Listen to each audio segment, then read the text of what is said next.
I do not have time for you! And that's what you missed on Glee.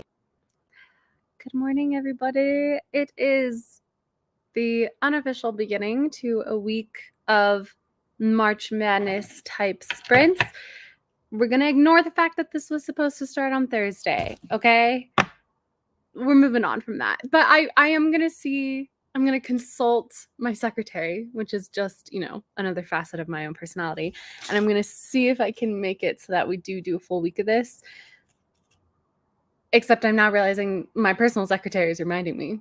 Wow, I'm really starting this off sounding like a crazy person. My inner voice is reminding me that I do have another obligation next Sunday, which hopefully you can all also participate in, but that has not yet been announced. So, but I'm going to see if I can make it go through all the way through next Sunday, Saturday, but it is March Madness.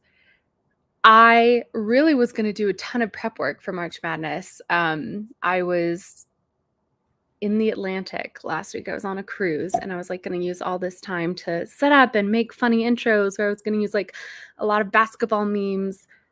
I had a very specific vision for High School Musical, Get Your Head in the Game, but it just none of it materialized. Turns out a cruise can keep you busy. So my apologies. I have no idea what the structure is going to be. We could do what we've been doing during the Wallace work days, or when I go rogue and do 45-minute sprints, 15-minute breaks. We could do Pomodoros. I don't know. What are people thinking? What's the vibe? It's a Sunday. We don't even have to keep it the same every single day. It's a Sunday. It's a more relaxing kind of morning / afternoon, depending on where you are in the world. And I have a ton of stuff that I have to get done today. Oh, such a great question. Hold on. I'm going to say hello to everybody, but just a second.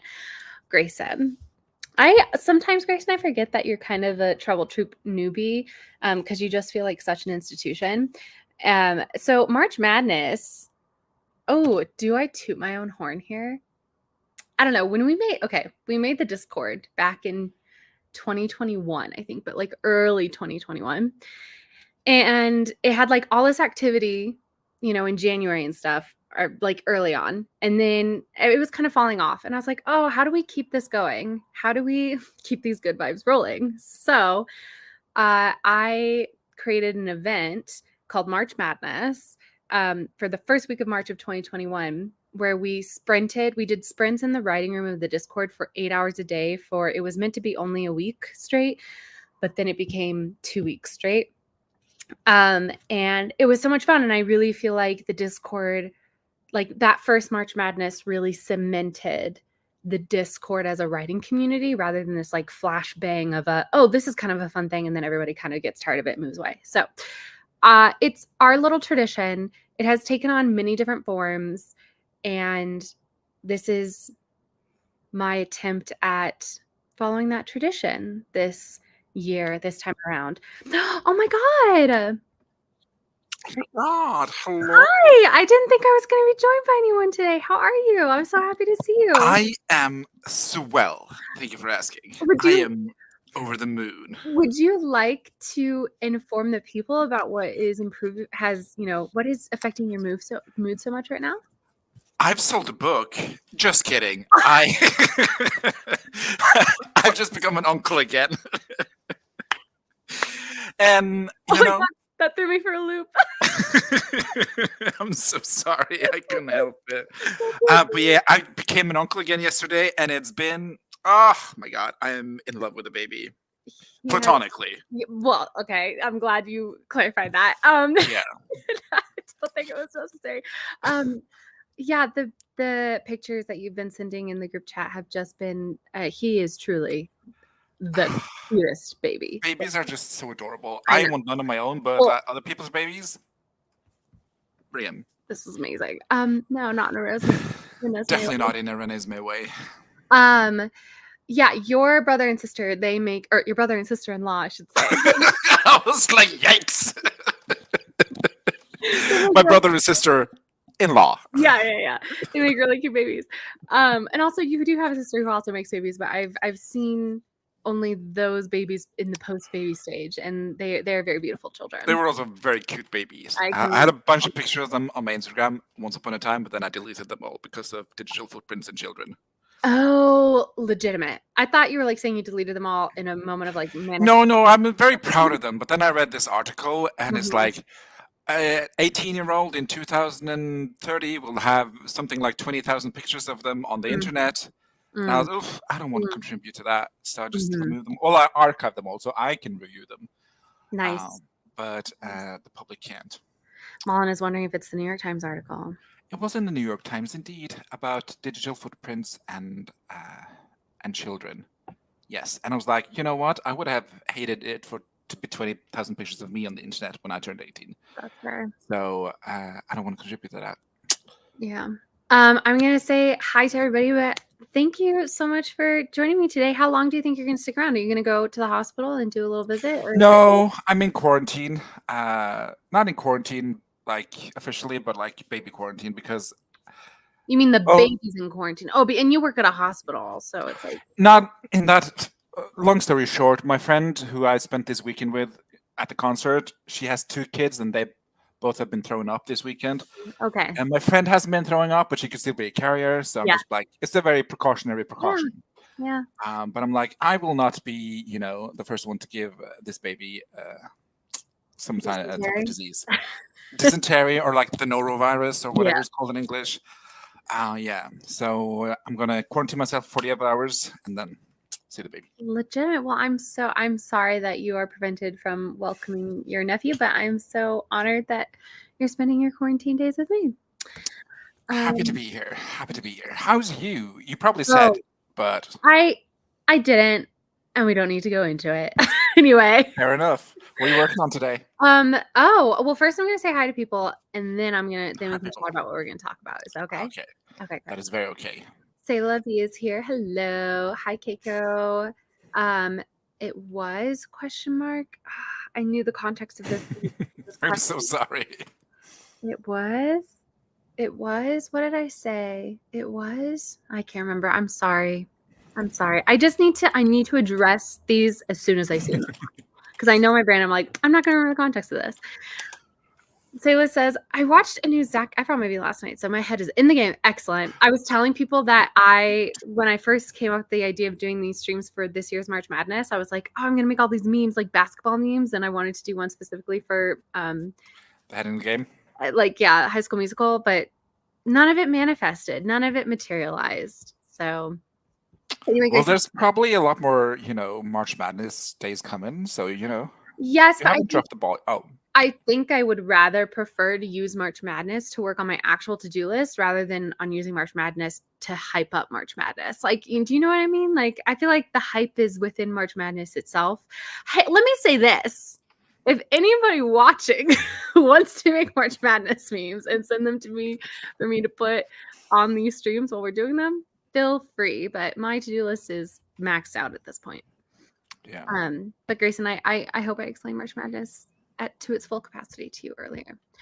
Wait, does she mean March Madness, the trouble concept, or March Madness, I think in Madness, this sports context. context? Oh, in think this that context. Okay. is what Grayson was saying.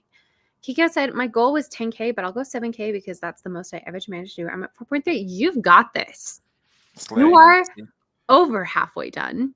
You are a champion. You've got this. Everybody is so here for you. For Thank you. new Uncle Steeg. Oh, and the baby is so cute. I know I keep saying it, but really cute. Really cute baby. Oh no, then Saws. I read the horrible New York Times article about moms essentially selling out their kids' pics for brands, but being flooded in comments by pedos. Yeah. No, this is years and years and years Mhm. ago. But it's about how like we frivolously post pictures of Mhm. children, like our children, obviously, and like aunts and Mhm. uncles and grandparents and whatever on the internet. And then by the time the child is 20 or 18 or whatever it was, they have Mhm. something like 20,000 pictures on the internet, like picture that they haven't consented to. And yes, you can always ask like your 4-year-old nephew, like, hey, can I take a picture of you and post it on the internet? But they don't really understand what that means. Exactly. Yeah. So I just took them all down or archived them all. So I think that's totally legitimate. Kiko says, on Friday at work supermarket, we had a kid throw up in front of 2 registers and main hallway towards the registers. Oh no. Yeah. Oh, right. This is the context. I was saying that, I apologize for my air conditioning unit. I was saying that I was supposed to start March Madness on Thursday, but that didn't happen. Previous or upcoming? Previous. Okay. Yeah. I mean, we're here now. Yeah, obviously. Someone's 20-year-old B-Day balloon just flew outside my window in the rain. It's so sad. Well, if that's not a metaphor for life, then I don't know. Really poetic image, actually. All right, I'm thinking. I know we're in. I'm loving the hand action. It's like hierography, but with your hand. Handography. I know. I'm thinking we'll start at the 30-minute mark, but who knows? Maybe 45-minute mark. What? First of all, what's on your to-do list today? On my to-do list, well, Hmm. I have like a weekly to-do list. Again, spiel. A weekly to-do list, and my weekly to-do list was to write 3 days. I was like, yeah, I'll do Tuesday, Wednesday, and then Saturday because I'm traveling on Saturday, so I'm able to write. And then I'm like, didn't write while I was traveling because I was just like enjoying life. And then I'm like, okay, I'm not going to do 3 days. I'm going to do 2 days. But then I saw you go live, and I'm like, you know what? I'm going to do 3 days. I'm going to do 3 days today. So my goal is 500 words for the day. We love a concrete goal. Thank you. And right back at you. I have so much I have to do today in all different sectors of my life. So I have been not able to do a ton of work the past couple of days, but whenever something in my mind has come up that's like, oh, I need to get this done, I've been creating a master to-do list.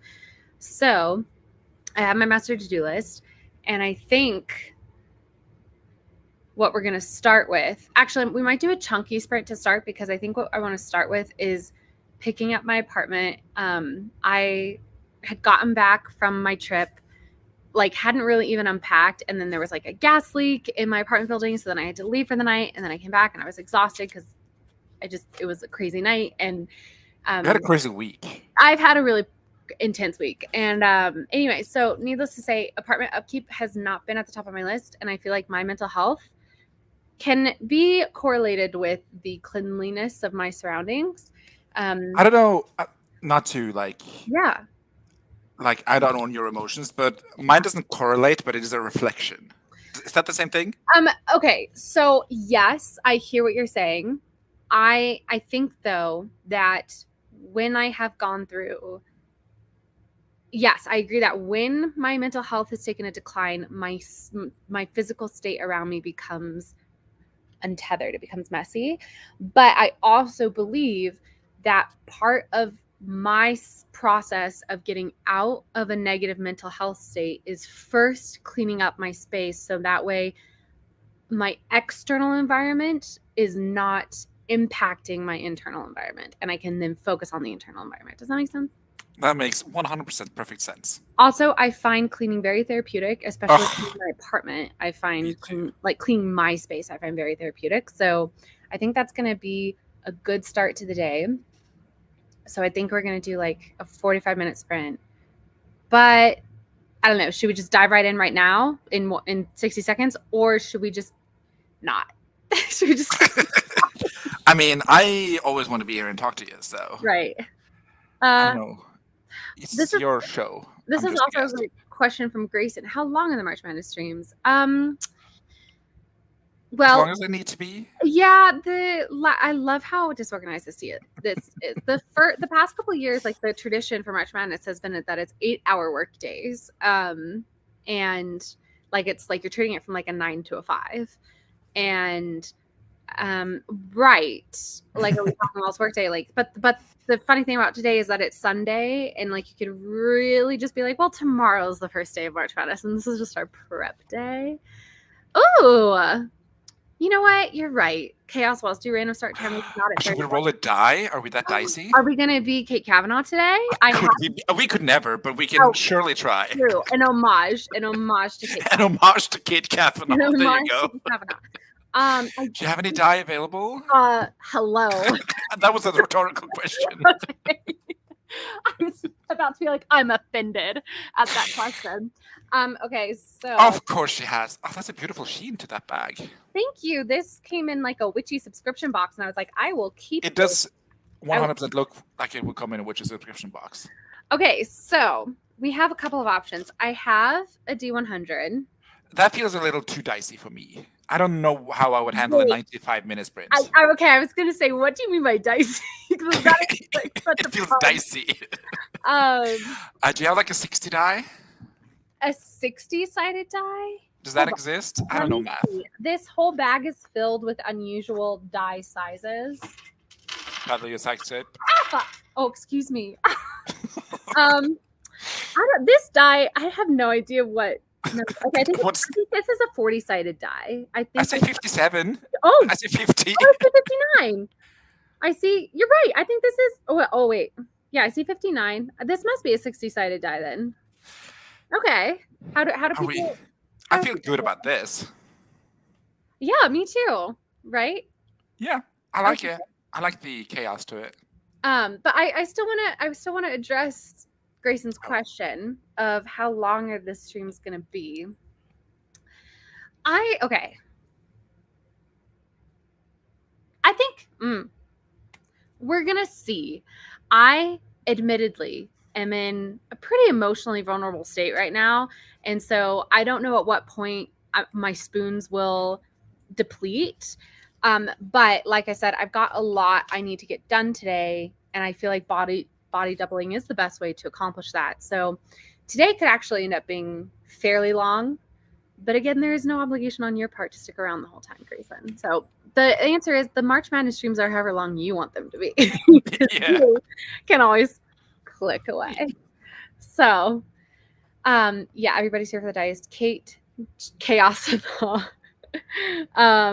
Mollen says, not me about to reach my dice and say, here, I'll lend you mine. I would have let you roll. I would have believed you through the screen. Maybe that's what we should do is everybody who has dice in the comments, everybody rolls. We just add them all up. And then we're just like post the picture in, I don't think Katie made me a March Madness channel, which is fine. She was not required to, but yeah, then post them in the cafe. Though I think Fanfic Feb is still up. Oh, is it? Okay. Oh, I meant to take this to the council on behalf of Lynn and okay. Minook. Okay. Was it Minook? I think it was Minook, but they would like to request a permanent fanfic channel in the archives. Okay. As is all in the archives. Not in the archives, but in the library. Sorry, in the stacks, I believe they said. Because here's my question.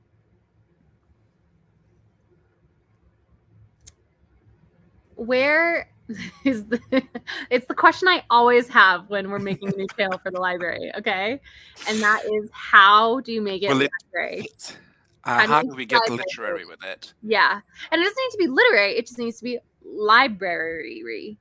Like, let me see. A library doesn't have a fan fiction section, but a library has computers. We could do like one of those reserved rooms. So the vision is like, you know, Lynn and Minook is just, they have reserved this room to write fan fiction. Okay, but hear me out here. I understand everything I'm doing for the library is so complicated. It makes it so confusing for people coming in. But like, libraries have computer rooms and people write fan fiction and then post them onto the computer. So like, what if we did it something like that, you know, where it was like a little tangential? I don't know. Also, I'm thinking about making a nap room in the library. I posted that in the suggestion box because I saw on Reddit or on Twitter that somebody was like, highly recommend adding a dream interpretation channel to your Discord because then people can post about their weird dreams. And I was like, oh my God, writers, I feel like we're so often inspired by dreams. It'd be so fun to have a dream section anyway. So yeah. Yeah, Wallace says, here's my question. Cricket. Here's the thing. When I say here's my question, that's me telling my brain to formulate. loading, exactly. Generating. It takes a second. Fanfic isn't in a library because of copyright. Right. But our library is... It's not a real library either. Oh, how dare you, first of all. Oh, so sorry. There's not a single book there, but you know, whatever.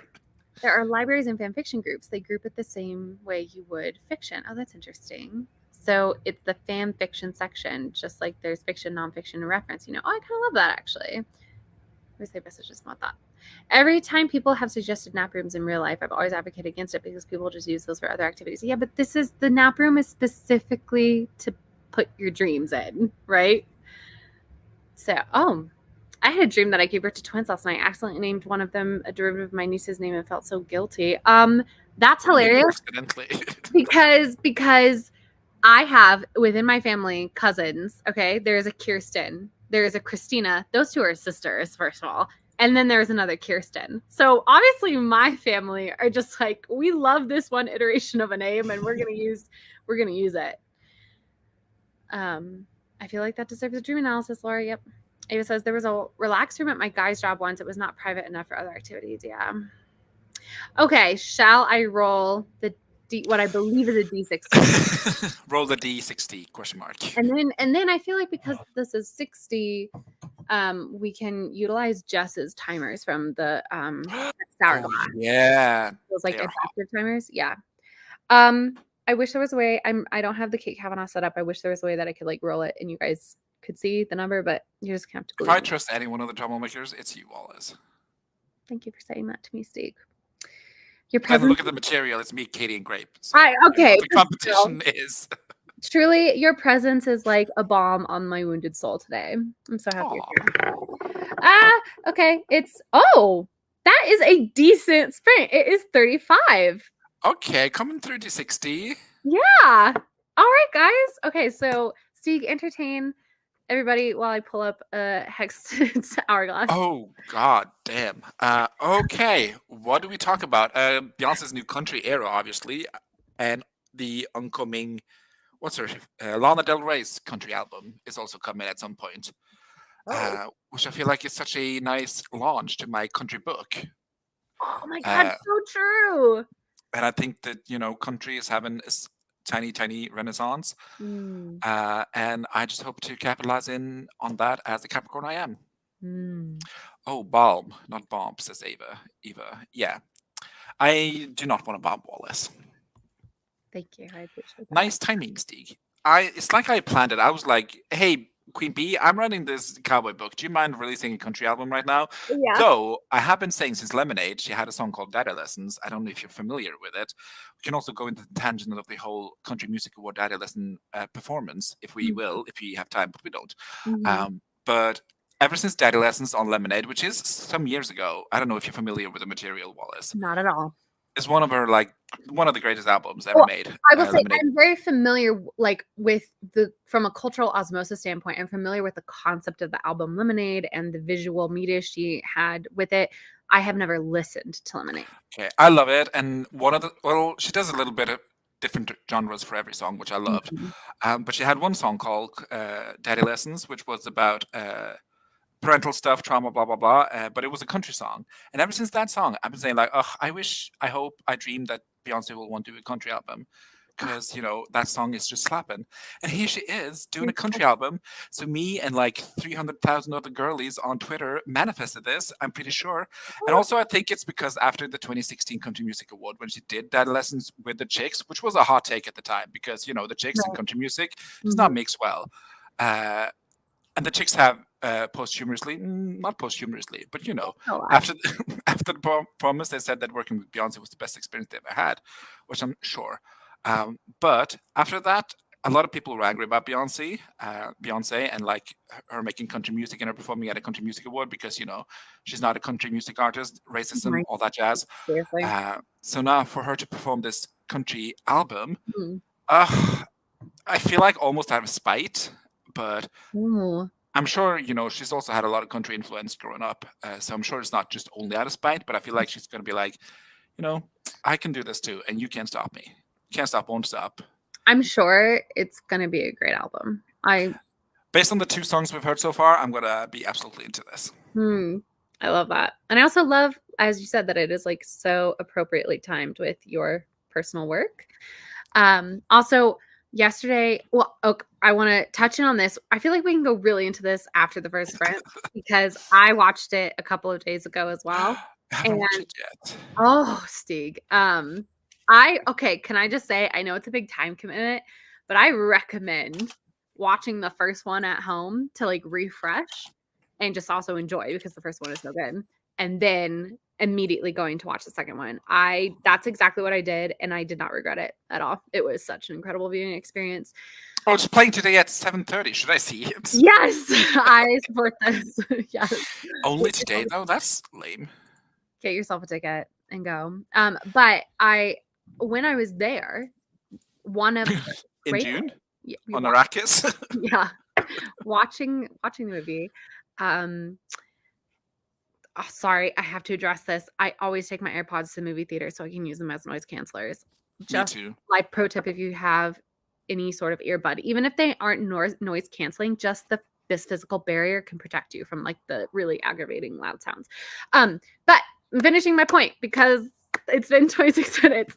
My point is that when I was at Dune, one of the trailers was for the Challengers movie, which is coming out really soon. It was Zendaya, and it's all about tennis and stuff like that. And it reminded me your point about you writing a cowboy book while the Cowboys are having a moment. I was like, oh, how amazing that Katie hopefully will be going on submission right when Challengers comes out and like it's in the zeitgeist. So that was just Yeah. Stars are just aligning for the troublemaker this year. yeah. Oh, I want to address this point. I think it is such a good point.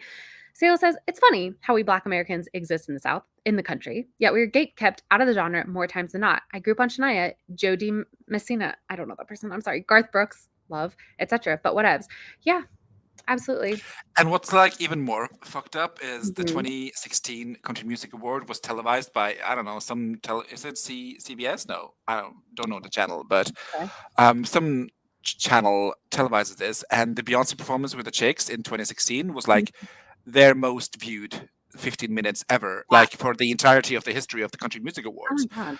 But Yeah. then a lot of people sent them like hateful comments, racist comments saying, oh, we don't support this. So they took it down. Like they took down their most viewed media from their website so people couldn't watch it. But then they got understandably a lot of backlash for that, or like justified backlash, if you will. Right. So they put it back up again. And I'm like, okay, so Beyonce is good enough when you want to sell view times, but then, you know, when your viewers are angry, you take it down. But then when other viewers are angry, you take just take a stand, please. Mm-hmm. It's just, Yeah. Also, I'm not going to pretend to be a music historian, but I feel fairly confident in saying that like Black culture has had a massive impact on country music. Like I might be pulling impact, this out, originate, who knows? All right, At this I point. might be pulling this out of my butt, but I feel fairly confident in saying I bet you so much of country music actually was taken directly from Black culture.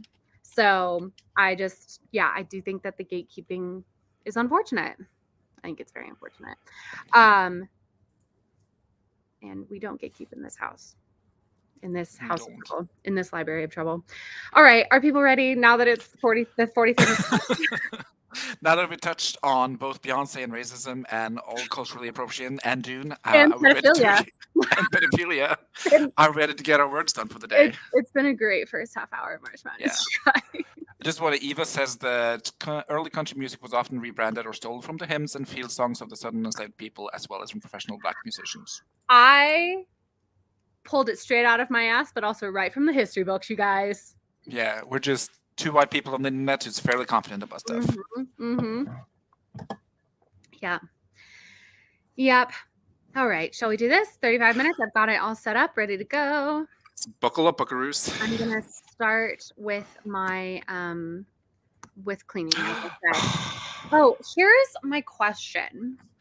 I've seen on like in places people talking about when they're sprinting and how it annoys them when someone goes screen off for the entire sprint or like just leaves the camera. So Steve is here. I'm assuming Steve, you're going to be camera on working. I was going to pick up my apartment, but I can be a camera working. Okay, no. So this is what I was going to ask. Since we're both going to be cleaning, would it be better for people if we like, for me, you don't have to do this, Steve, but I could like I could have myself on camera as I cleaned. Would that be better for people's productivity and body doubling to see that? Or are people okay if I just leave my camera on? You can just stare at my bookshelf. Mon says go off screen if you want. This isn't corporate. You can go off screen. Okay, great. Okay, now we're gonna start. How about we just take turns? Because I can write the first sprint. So Okay, what if I write and you go off screen, and then I can go off screen and sprint, and we can just, work Okay. it out like that. Okay. Happy sprinting, everyone.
Oh, let's see what you watched lately. Soft screen. A lot of Dune.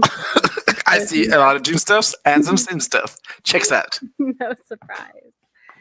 How did you do that sprint speed? I wrote some words. 397 to be exact. Dude, you are well, hold on, let me do math. 103 words away from meeting your goal for the day. I am, and that was only one sprint, but I think I only have one sprint left in me, so it was good. It was good that I got these words out. Okay, gotcha. Yeah, and then I'm like, ugh, my characters are saying so much stupid stuff, so much dumb shit. Like, are you just saying that you don't like the quality of your dialogue, or are you saying that you don't even understand what your characters are doing right now? No, I'm saying they're saying things that don't make sense. Well, it makes sense in their worldview, Okay. but because I have this like big argument and there's like a decision they need to make, like, do we go over the mountain or around the mountain? And one of them's like, oh, we have to go over because, you know, we got to get this speedy done because the blood moon is in 3 days and we have no time to lose and we can't go around because there's not enough time. Yeah. And then the other one's like, oh, but we don't know what's up there. You know, the paths have been dangerous. There's been a lot of winter storms. We have to go around because if we go over and we get stuck, we have to go back down and then around. And then our brother will die anyway. This is a lot. That's a It's lot. a lot of pressure after you've just recently battled a horde of demons. But it's a decision they have to make, and there's 7 of them, so they're just going to vote it out, which plan they support. And then I need to kind of figure out, okay, obviously, you know, I want 3 votes for, and then 3 votes against, and then I want 1 swing vote, so I can play around with that swing vote, like have that be like an anticipatory moment, like, what will the last character vote? Like, what's their logic? So now I'm trying to like map out each character's logic, so I know, like, That's legitimate. Can I ask always a question that going to sound like a critique, but it's not meant to? Okay. Do you think the reader will be invested in the stakes of whether to journey over or around the mountain to the extent of how much time you're putting into this conversation? Oh, this is mostly for me. This is a discovery draft, so this That's is fair. like, yeah, I need to figure out, That's like, yeah. I need to know the logic Yeah, before I can tell the logic of the story to a reader. totally legitimate. So like the swing vote is going to be the youngest one. He's going to vote to go over, but ultimately that will kill him. So Oh, that is tragic, actually. That yeah, ooh, that's tragic. That got me right here. yeah. Oh, His only dream is to support his parents, who runs the local cafe, and alas, he dies along the way, oh, that's so and they lose their only child. Oh my god. I know. Tragic. But then the group gets like this big reward for hunting down the villain. So they're going to give all the money to the parents so they can actually keep their cafe. I feel like they would rather have their son. But I mean, they would, but such happy. is... Not everything can be as happy as possible. Right? Yeah, and then like each side of the discussion, like the safe side is run by the brother, the main character, and then the risky side is run by the sister. It reflects their personalities, so there's like opposition, and yeah. Gotcha. All right.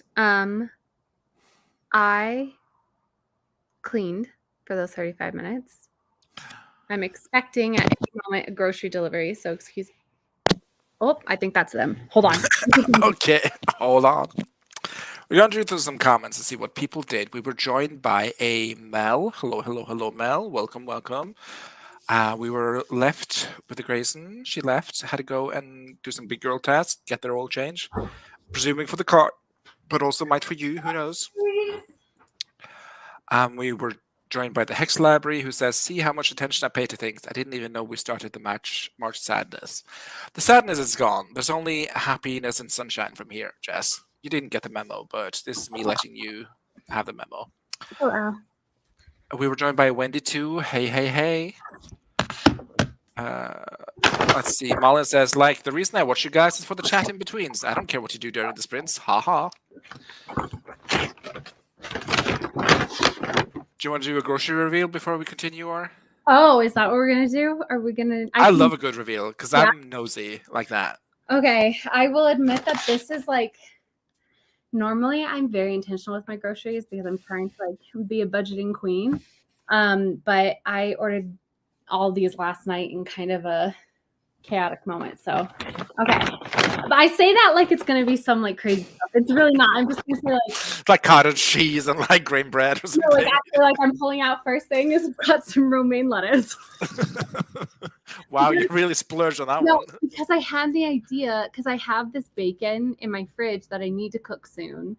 And I was like, oh, I have this breakfast that I normally make where I love having bacon on it, but I just haven't been in the mood for that breakfast recently. And I was like, what if I started making myself a whole bunch of Cobb salads? And so I got the ingredients for Cobb salad. So I've got romaine I lettuce, love Cobb salad. we've got some blue cheese, we've got 6 eggs so I can boil the eggs, put on the Cobb salad. Oh, I didn't get any blue cheese dressing. That's stupid. Oh, well, I've got ranch dressing. It'll do in a pinch. This is my favorite meat to buy from Whole Foods. It's the pineapple teriyaki. My favorite. Is And this then for your infamous teriyaki salad? Yes. And then I also got stuff to make sandwiches. So I got some ham, some salami, and some provolone cheese. And I actually, my sandwich bread is actually English muffins because I'm in an English muffin phase right now. She's cultured. I got these fresh mozzarella. They're like tiny little cheese balls. They're called salinge, or actually these ones I think are called perline because they're pearl size. And I make it like my version of a caprese salad with this. So I'll do basil leaves, cherry tomatoes, the mozzarella, and then drizzle it with either a pesto or balsamic vinegar reduction. Really, really yummy. Then we've got baby bella mushrooms. I use these to make mushroom garlic in like a soy sauce reduction. Oh, yum. It's delicious. I'm obsessed with it. I made it for the first time like 2 weeks ago, and I'm like, this is my Wednesday night dinner permanently. This is my new personality. Yeah. We have the cherry tomatoes for the caprese salad. We have another bottle of soy sauce because I'm just about out of my current bottle. An avocado because she's a millennial. 3 bananas because my typical go-to breakfast is an English muffin, surprise, surprise. Banana, peanut butter, chia seeds, honey, cinnamon. Oh, okay. Delicious. An onion, a tomato, like a big tomato. And last but not least, oh wait, no, some garlic, obviously. And then last but not least, I got a whole thing of clementines because yesterday I was on Instagram and there was this lady who's like, you can make these like clementine pot de cremes where you take like clementine zest, sugar, and like heavy cream, and you boil it on the stove, not boil it, but you cook it on the stove, and then you take it off, put in clementine juice, let it set overnight in the fridge, but then you keep the actual clementine skin and you pour it back into the clementine, like the emptied out clementine, and then you have that set in the fridge, and then you have like these adorable little clementines in like clementine desserts in the clementine. And I was like, I want to do that. So there you go. That was my grocery haul. Clementines are very Christmassy in Norway. I don't know if that's like an American thing, but yeah, so citrus is in season around Christmas, but they grow, I'm pretty sure they grow all year round in Florida, like all citrus. And so, although I actually think most of our citrus now comes from South America, but we just, oranges and citrus, I think in the United States is like a very summery fruit, even though they're in. Oh, that's interesting. I know, but like orange juice and like having an orange with your, sandwich out on a picnic. Like, I just feel like it's just very associated with summertime. So. Well, orange juice is like an all year thing. And like not necessarily all citrus, but clementines specifically. Oh, that's interesting. I just like a huge Christmas thingamajig here. Oh, Malin says it's very Saint Nick for us, which is probably why it's like such a tradition in Norway too. But we don't have Saint Nick, so I can't really tie it to that. 6th of December always gets loads of clementines. oh.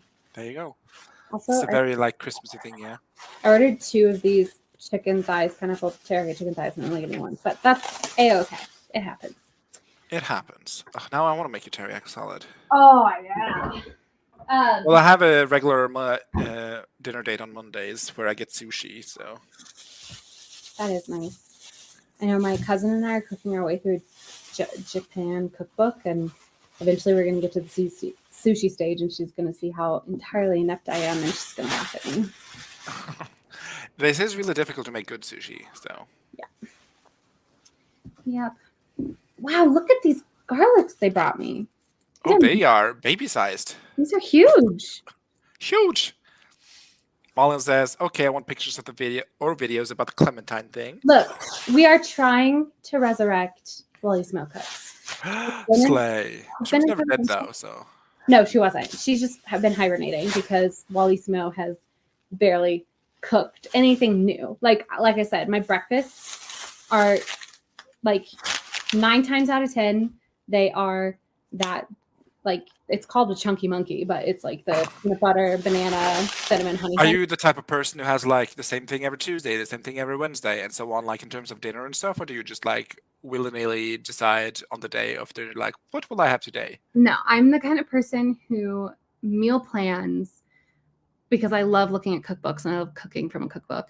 But because I live by myself and just because it's naturally my personality, I will cook myself a large dish on like Sunday and then just eat that for the rest of the week. And then the next week I switch it up because usually by the end of the week I'm sick of the dish. But then if it's like breakfast though, breakfasts are where I get into not ruts, but I would call habits. Like, but then eventually they break. So like, for example, that breakfast sandwich that I was talking about that uses the bacon. Loved that. Like in December, that was what I was eating for breakfast every single day. It was an English muffin with scrambled eggs, a little bit of avocado, a little bit of tomato, some arugula, and then maple candied bacon baked in the oven, and then all spread over with a sriracha mayonnaise. And when I tell you, it was, it's actually, I'm kind of craving it now actually, but I get the same very like habitual thing though. Yeah. Not with dinners, but like with any like sandwichy food. I'm like, okay, I really like this. This is what I'm eating for the next 2 months. And then like one day I'll just take a bite of it and it's the most disgusting thing I've ever tasted in my entire life. Yeah. And I'm like, yeah. Can't eat this anymore. That is, I think you know this about me, but that is consistently me with bagels and cream cheese. I think at least once a year, I really think you know this about me. So sorry for telling you again, but at least once a year, I will have like a 3-week period where all I want for breakfast and lunch basically is a bagel with cream cheese, like Philadelphia cream cheese. And then at a certain point, I will bite into it and be like, and we're done for the next couple of months. Truly. I was in like a open side sandwich and liver pate. This is really fancy. A liver pate spread on top. Oh my God. But it's in Norway. It's not fancy at all. It's just like part of my diet.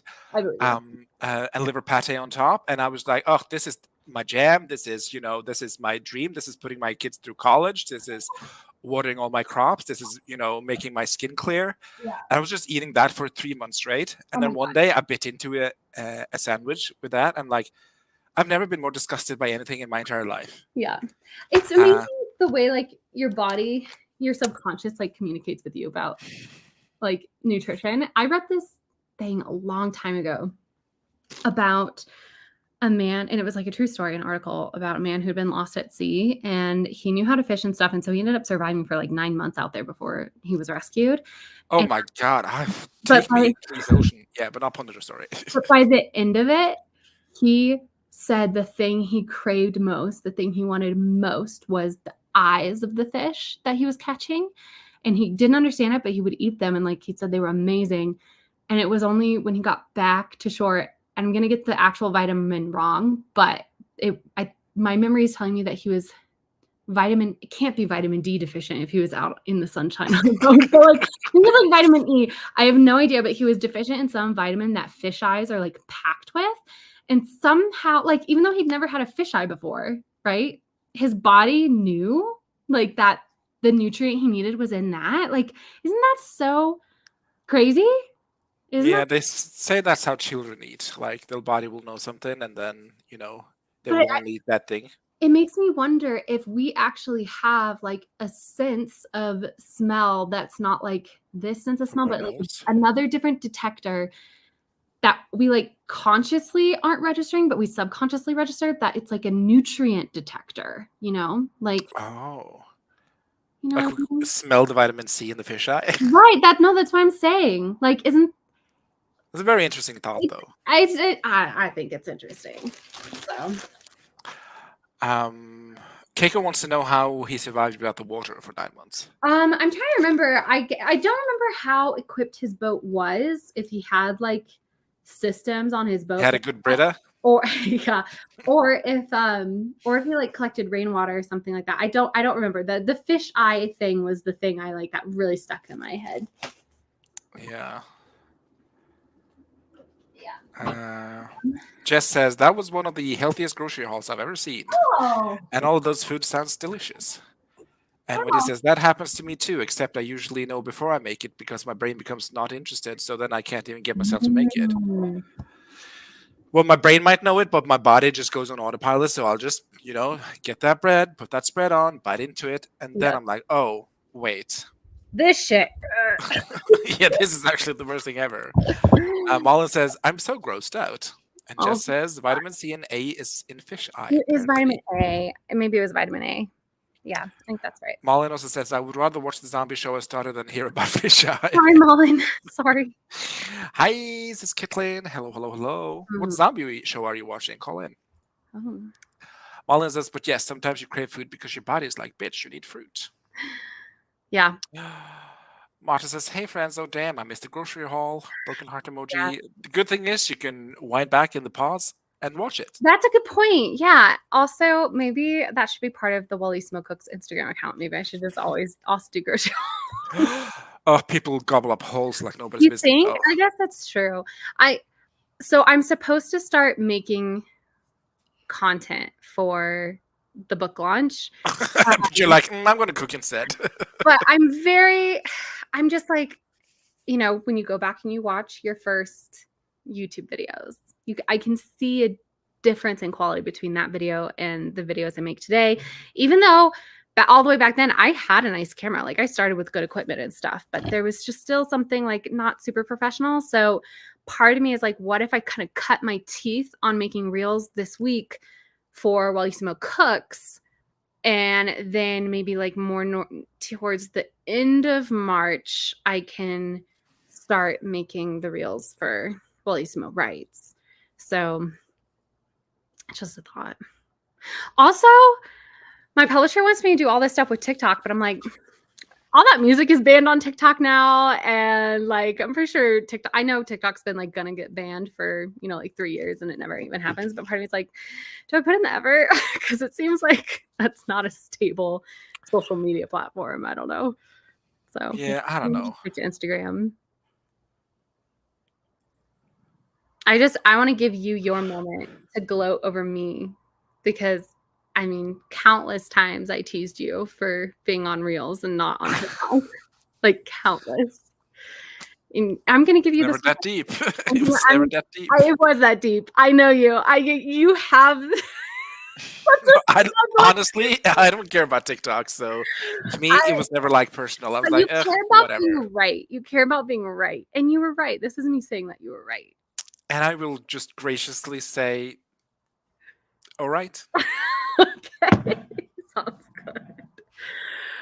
Oh man, I'm trying to be a less petty person, so. Oh, Strawberries, I love yum. strawberries. My favorite fruit. Really? My favorite berry? Question mark. Well, Yeah.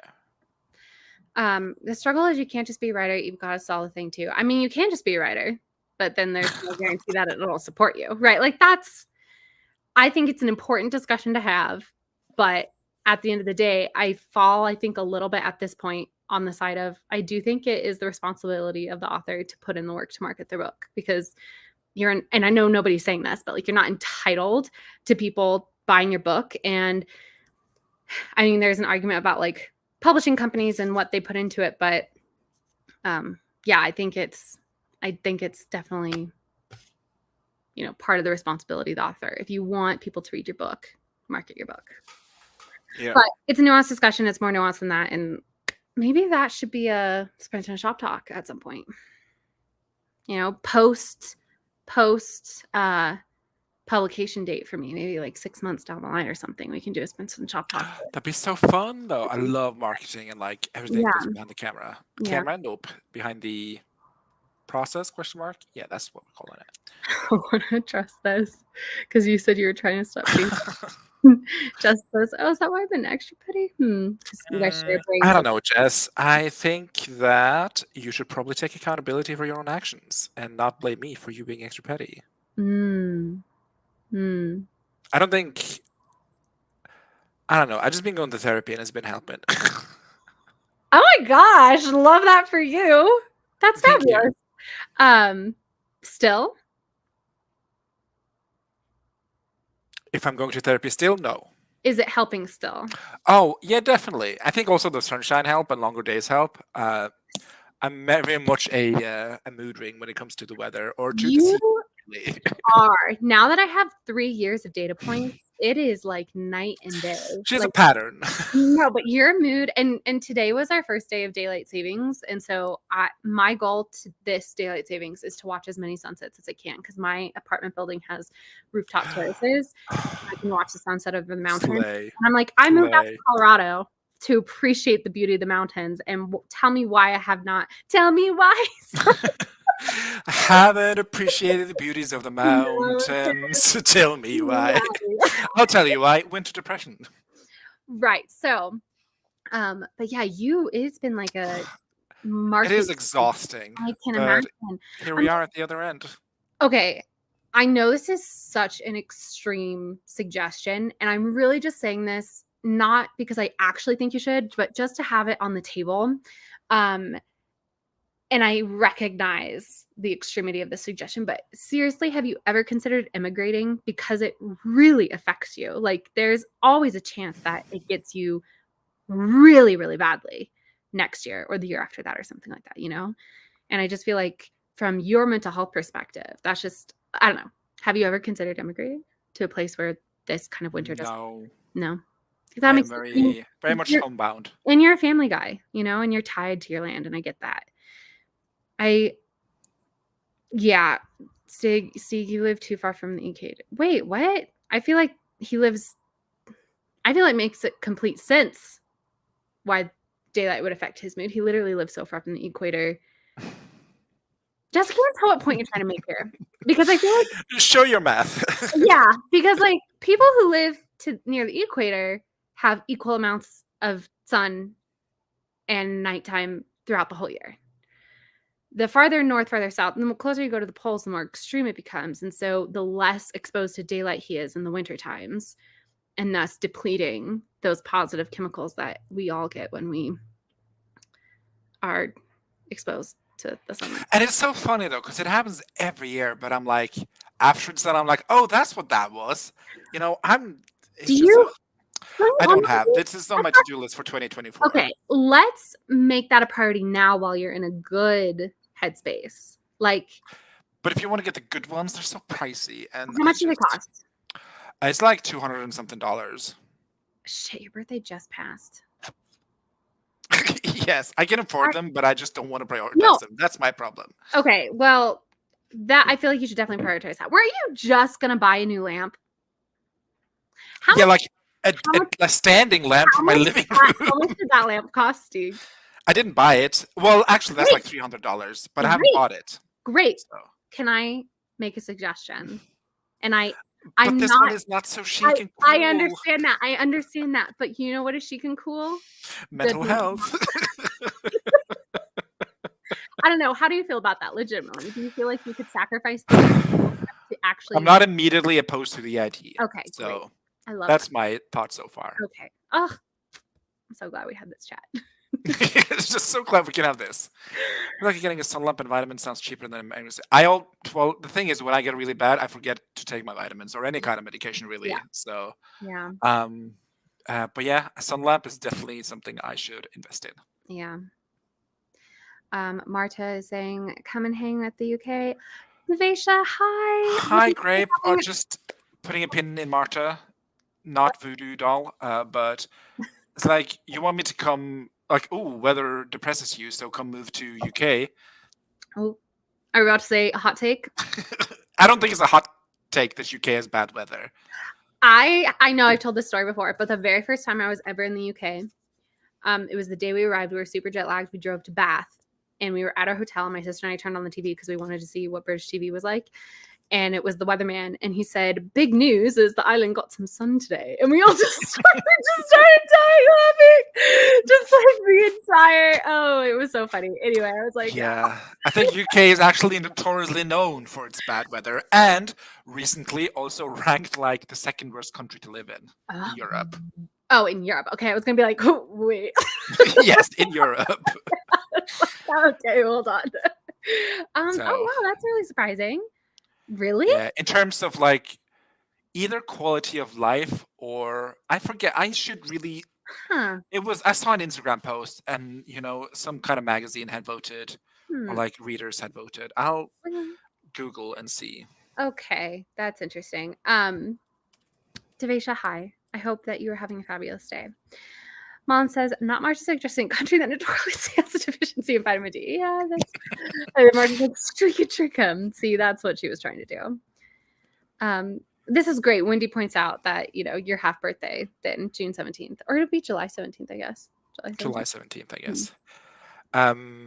I found the article, by the way, just Okay. to slag on UK some more. UK ranks second worst for mental well-being in global survey. According to the 2024 Global Mind Project, British people rank among the most unhappy individuals worldwide. Mm. Mm. Mm. You got something to say? Just a quick thought? No, quick question? Sorry, I made myself laugh. And so I had to hold it so I didn't do a spit take. This is not meant to be a hot take, but like British people are the unhappiest. But if a non-British person moved to Britain, would that still apply? Because at a certain point, there might be cultural elements that contribute, like the way you were raised and like stuff like that might contribute to that, even if you are not in the place where you were raised. Does that make sense? It does make sense. I don't know. I still don't feel like moving to Britain would fix my mental health issues and my Right. At the end of the day, it doesn't make depressions. sense. Yeah, that is fair. That's fair. Which is my initial thesis statement. Which That I moving to Britain will not fix me, even though moving to Scotland might. I don't know. No. How do we feel about that? I love this point. Marcia can be the serotonin for such the vitamin D. Truly, that would be amazing, but I cannot get Marta chemically injected into my brain. So Yeah. Okay, I see. You can genuinely feel the crisis here. Yeah.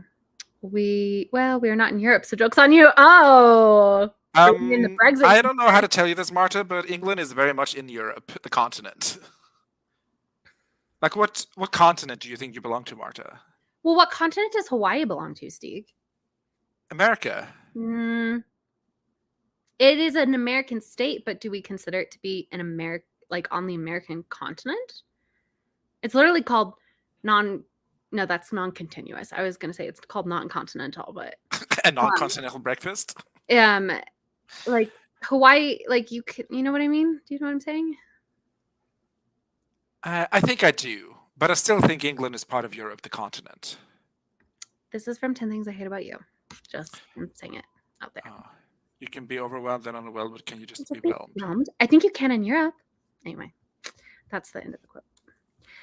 We're in the continent, so yeah. Okay, well, we have one person saying that they are. So, and I feel like Fallen is an expert in geography, so we're gonna. Okay, Wendy was kind of saying the quiet part out loud of what I was trying to say. People maybe they're like they unhappy, but I don't know. Like all the British people I meet are so lovely, but then there is like a Yeah, I never all British people I met are so lovely, and then there's Malin, but she's not British, so. Malin is lovely. You know what, Steve? You're going to find out. You're going to be able to experience the anthropological kind of cultural immersion yourself this summer. Yes? Yes. Are you still looking forward to that trip? I'm very much excited to find myself along that path. I'm super excited for you too.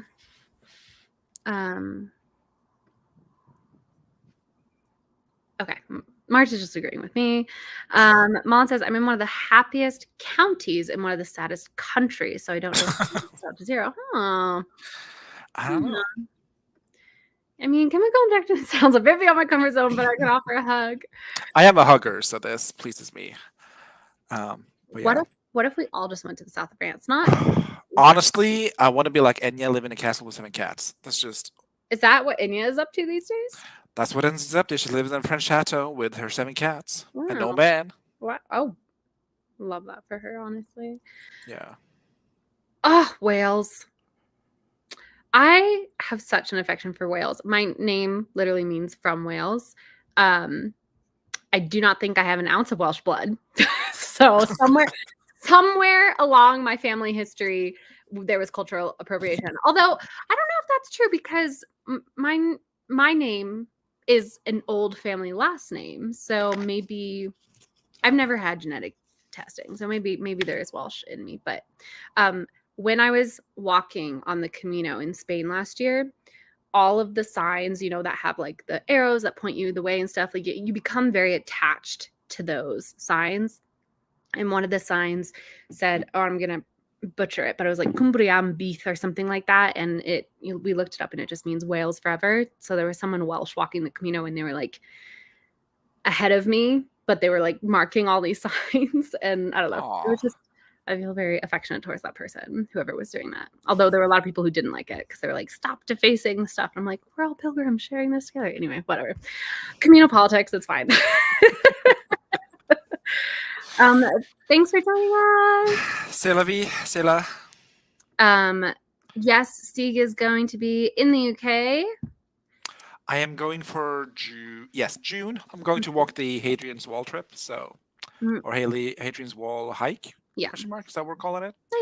Yeah. So I will be in the Britons for the 2 first weeks of June. In the northern, in the far. I'm going to the Midlands first for the first week. And are you? Oh, that's great. Yeah, I'm visiting some friends in Lincolnshire. I did know that. I did know that. I didn't knew that. Mm-hmm. So I'm doing that first, and then I'm going on my trip, and then I'm going back home, and hopefully I'll be a changed person, and all my mental health issues will be gone. Well, I mean, is that not why one go on hikes? Have you bought a journal? I have not. Oh, right, the journal thing. Mm-hmm. Yeah, well, maybe I should get it, like a very intentional journal for that. You don't need to spend. You don't need to break the bank. You could just go to a stationery store and pick up one of the. Yeah, but like choosing one that speaks to me. I mean, not in. Yeah. He was a Roman emperor. He can handle it. No, but he had broad shoulders. I've seen pictures of him, and he was hot. Not pictures, like interpretations of him. I guess. Just take a walk. That's 100% how mental health works. Thank you.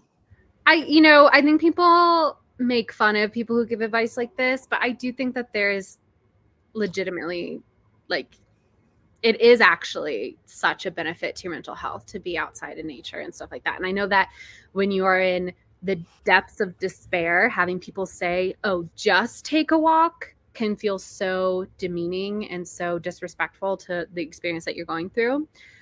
But it's not just, it is, get help, get therapy, get medicated, but also take a walk because, yeah. They call it a mental health stamp or like whatever that term is, hot girl stamp, for good reason, I think. But like, as you say, whenever you're in it, like in the trenches, anything is just arduous. Yes. Just incredibly, incredibly difficult. Yeah. Which is why I was so proud of you for getting through this winter without canceling your trip. I was like constantly trying to check in on that and be like, I just need to make sure you're still going on this. So I mean, not to get too deep, but I was just glad I didn't off myself this winter. No, I know. She was rough. Know. That's why I was saying, like, I know it was an extreme suggestion, the immigration, but because there have been extreme moments, like that level of extremity, sometimes extreme measures are necessary for intervention. Yeah, and I'm very homeward bound. I'm very attached to the land, as you say. I know, and I think that's completely legitimate. And I don't it's that mental health trade-off, right? Like, what would the effect be on your mental health if you did go to someplace where it was sunnier, but then you didn't have your community, you didn't have your family, you didn't have that like love, that connection, and that feeling of being home, because I feel like the experience of immigrants or expats, whatever you call them, like when they are, there is an ache for your homeland when you leave it. So I feel like that does have a distinct. I will say a solution I could live with, but I'm not going to do it. But I have this this 6-year-old lady that I used to work with. Okay. This co-nurse. She's absolutely the most kindest, gentle, and sweetest person I've ever known. She's now retired, and since she retired, she and her hubby bought this house in Spain. So I think November to like May or like April or something, they spend in Spain. Yeah. And then they just travel home for the summer and just enjoy the Norwegian summer, meet family, all that jazz. And then, when the darkness comes, they just travel back to Spain, living their best life. Yes. How do we create this for you? How do we do this? Win the lottery, I think. But I mean, like, how much can a timeshare apartment in Spain be? I don't know. Well, like $50? I just feel like, maybe you don't need to go away for the whole winter, but maybe if you went away halfway through, it like could, and just for like a 2-week jaunt to something really sunny, and just like the sun, Yeah. Yeah, because usually I'm such a Christmassy person. So Christmas, like everything up to Christmas is just the anticipation, excitement. And then, the realness in January and February.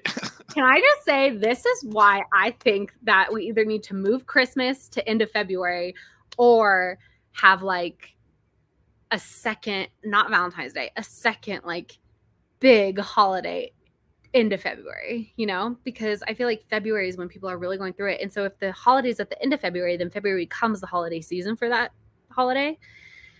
And people can be all happy again, Yeah. What do you propose? Like, what type of festivity? Well, I mean, obviously I'm thinking a second Halloween, but I mean, obviously, but no, I really how would you justify it culturally? I feel like we should have a second spooky season, I really do. Like, one is for harvest spookies and one is for winter spookies. One is for winter spookies. And and it's the focus is on like ghost stories and spooky stuff, but there's also a huge pull towards like hygge and like candlelight and like fairy lights and warm fires and bonfires and I know yes, so true. No, I should just be the change I want to see in the world, and I should just you should just do this holiday yourself, and then oh my god, you haven't heard of Malin? Hello, the greatest season of them all. That sounds like a holiday, actually. I'm sorry, that sounds like a pagan. Like, it sounds like Beltane. It sounds like Happy Malin. Yeah, Happy Malin. Malin. Okay, should we just like instate this as a trouble holiday? It's gonna happen. I think it's gonna happen. We don't do March Madness or like January Ramo next year. We do Malin. Why? ¿Por qué no los tres? I don't know how to say. Yeah, I understood what you meant, though. Why not all three? That's true. Oh, am I describing something that exists already? My bad. Ostara. Also, I know we're Easter. Supposed to That's Easter, and that's like April. Too far. Yeah. That's too far. That's need something for February. Yeah, this needs to be, and like, granted, there are things in February. There's Mardi Gras. There's the beginning of Lent, which also I feel like is why a lot of people are depressed, because they're depriving themselves unnecessarily. And well, sorry, that was disrespectful. Not unnecessarily. If it is for your personal religious beliefs, then you do you. But yeah, Malin. That sounds like a holiday. Malin, have you ever had somebody tell you that your name sounds like a holiday? Yeah. She says, my birthday is actually a French celebration called Chandeleur, where we eat, I'm sorry for my pronouncement of that, where we eat crepes. Not even kidding. I love that. I think crepes should be like the main feast for Malin. Yes. But there has to be, look, if we're going to be honest, and I think this is why out of like Mardi Gras and Lent and stuff, only Valentine's Day is like the real supreme reigner of February. Also because sometimes Mardi Gras doesn't happen in February, I'm pretty sure. But also because Mardi Gras is very much inherently an American tradition. Huh? I'm never Carnival, like Fat Tuesday. I'm using Mardi Gras as like a. Oh, okay. You mean Carnival? Yeah. as a Mardi Gras is just the American name for Carnival, right? So it's like I was okay. Yeah, I I'm was just like thinking American Festival in New Orleans, Mardi Gras. yes. Fat Tuesday, sorry. But what my next point is that in order to really cement it as like a thing that the whole nation will get behind, including the overlords, there has to be a capitalistic element to it, right? So I don't know if it needs to be another round of gift giving, but like that. There needs to be some capitalistic element to it. Yeah, there needs to be something so that way all the brands will get in on celebrating this holiday to sell something. So that way, then it becomes part of the actual zeitgeist, and then we can really go for it. You know. I see the scheme. I see the plan. I see the in bulk. I see the framework. Yeah, that's why I think Malin and in bulk they sound similar. Right. Okay. We eat crepes and drink cider, and we buy Le Creuset.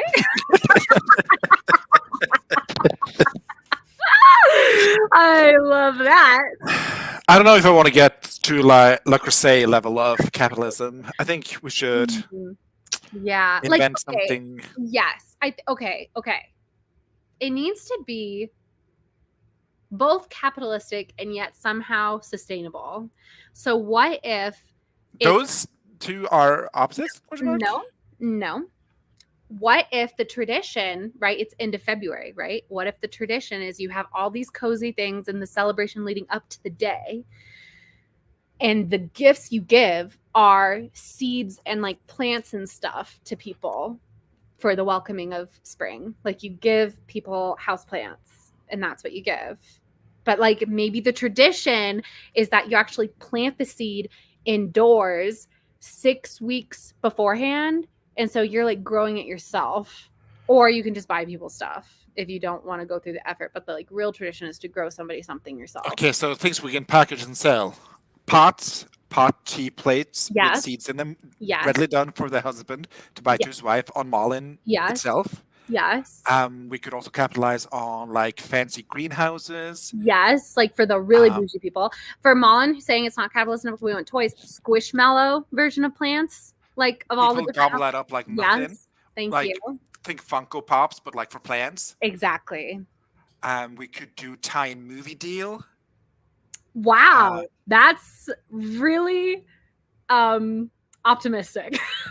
I feel like we could make some movies about this, like make it like the Valentine's Day movie, Malin Day, and it's like but like you know how like Reese Witherspoon. You know how like December 1st is, or like the first Sunday of Advent is like the start of the Christmas season. Yeah, we could have Malin Day be like the start of Valentine's season. Yeah, like we bring in Valentine's into the Malin Day. Like we don't bring in, cannibalize, steal. No, that's what I'm saying. Take it. We cannibalize it. It's like we appropriate it. We you know how the church did to like every pagan, like the church did to every pagan holiday. We'll just do that for Valentine's Day. Perfect. Bring it into Malin. Perfect. I am so here for this. Yes, fairy lights in the windows, because having lights on the houses is so nice in the darkness. Yes, I think that's a huge factor. People are so happy during the Christmas season because everything's beautiful. And then we take away all the beauty right before the winter gets really, really bad. It's so. Another thing we could do is like you have to have a candle burning in your front room window. Well, or like it could be electric if you want it for. No, it has to be physical because it has to deplete because we need to buy new ones. That's discriminatory. I'm sorry, but this holiday is not for everyone. It's just for the. No, it's for everyone. It's truly for the believers. We are trying to get this to be for everyone. Remember, we're trying to do this specifically to solve your mental health crisis. True. We're the Benny Gesserit right now, for real. We are the Jenna Besserit trying to.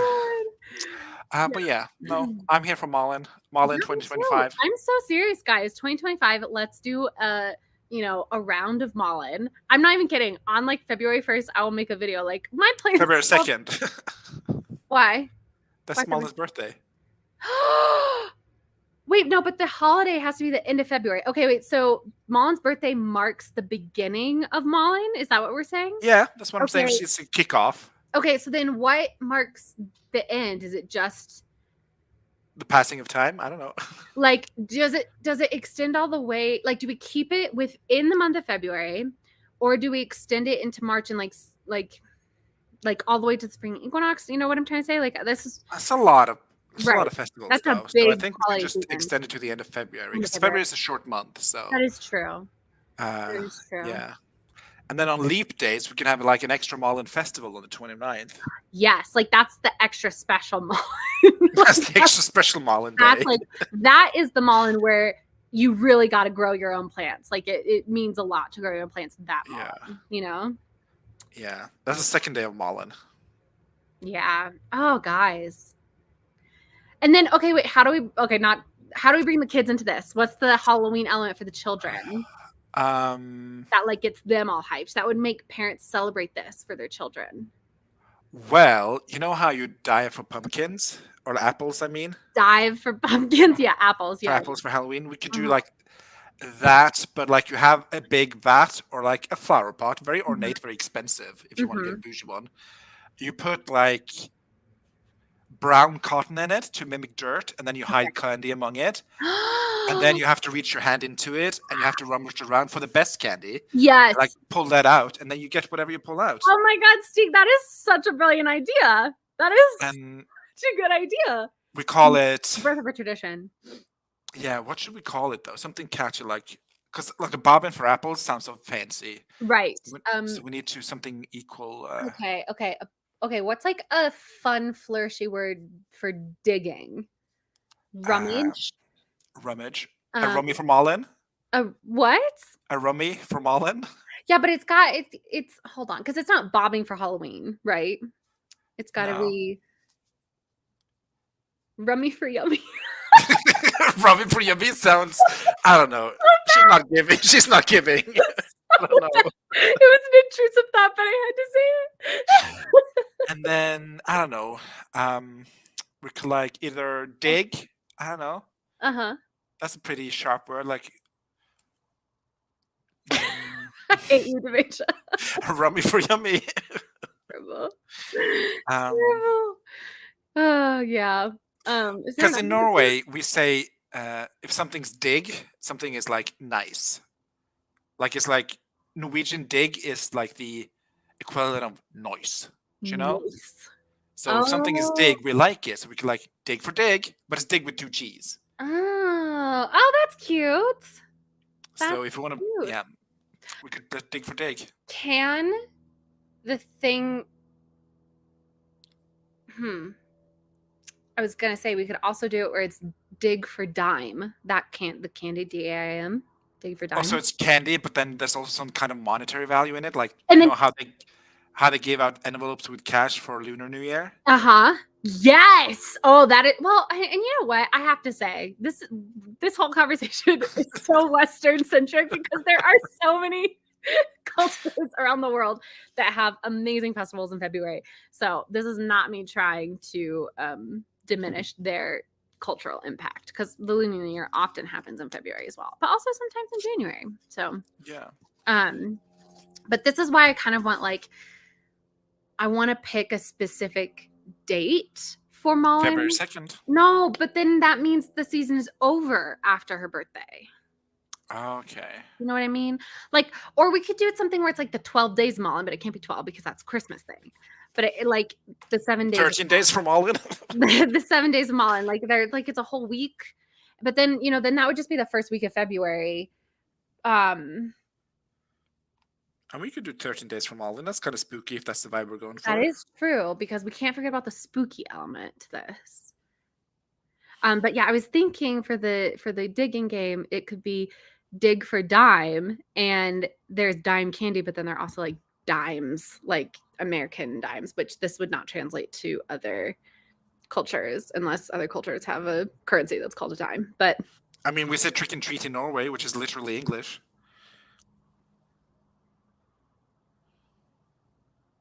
sorry, there's an alarm going off somewhere in my apartment complex, and I'm just like, oh, if I have to evacuate again, she's not gonna be a happy camper. I might lose power, just FYI. If I do in the stream. Okay. I'll put coins. That's smart. That's smart. That's true.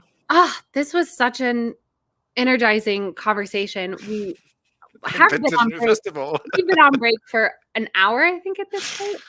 Yeah. Shall I roll the dice again to see our sprint time? Yes. Where is it? Did I take it over to the groceries?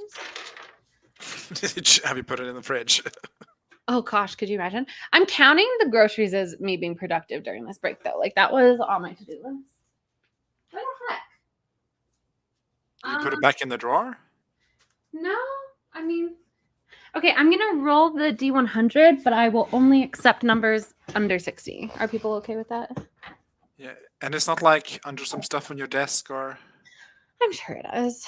I'm sure it is. But we're just gonna, we should get this started, huh? Don't you think? Hexed hourglass. What timer am I gonna use, John? I really like the tarot one. The tarot one? Kit says Wallace will be producing a questionnaire to gather feedback on Malin. Yep. All right, guys, we've got the D100. I don't know how this is going to go because D100s are notoriously difficult to roll. Oh well. Nope, that's a 78.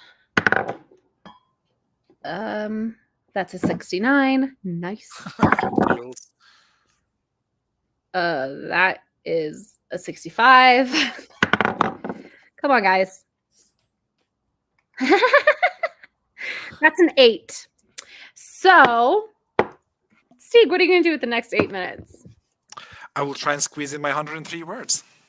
Oh, that's smart. I'm going to That's doable in 8 minutes, I feel like. Absolutely. I am going to do my Duolingo for the day. I feel like that is like such a good task to do in 8 minutes. You can't walk the dog in 8 minutes. I'm sorry. But I think it was you who asked for chaos. So,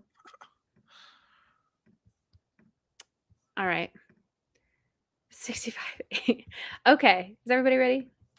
Aye, Captain. It's 8 minutes and 4 seconds. Hopefully those extra 4 seconds get you to walk the dog, Malin. Right. Yeah, just run, Malin. Yeah, you got it. Run the dog, Malin. Happy sprinting, everybody.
That was so fast. That truly was. And I had started another lesson, so I was like, anyway, it's fine. How much do I want to fight for it? That's what I'm wondering. I'm currently like pretty close to actually placing in my league for Duolingo. Ooh. And I'm like, what language are you doing? Spanish. The only thing I really want to do is move up, is advance to the next league. But I'm like, I'm only like 30 XP away. I could just do a couple more lessons, but we still have 9 hours left. It is so unimportant. We're fine. How did you do? I got to 619 in total. So not only did I write 109 or 209, I wrote 219 words. Oh my No, that's not God. nothing. I wrote some words. You wanted to write 103 and you ended up writing how many? 216? 213. Amazing. Yeah. Great job. Yeah. You said how you did. I just worked on my Duolingo and got it done for the day technically. So yeah. Well, this is my task done for the week, which I set out to do. So first week back in writing, and we didn't nail our goals, but we completed them. I'm so proud of you. I feel like you did nail them though. Well, I had different tiers. And my first tier was just to write. My second tier was to write 3 days. And my third tier was to write 500 words all 3 days. So I did write 3 days, but I didn't write 500 words each day. Oh, I see what you're saying. So 1,500 in total, as opposed to 500 across the whole 3 days. Did I write 1,500 in total? No, not that either. I wrote 500 on Tuesday and today, and then on Wednesday when we had the trouble stream, I only wrote like 300 something. So wait, but if you literally write another like 100 and something words, you will average to have written 500 words every day. Yeah, but that wasn't the challenge. So okay, that's fair.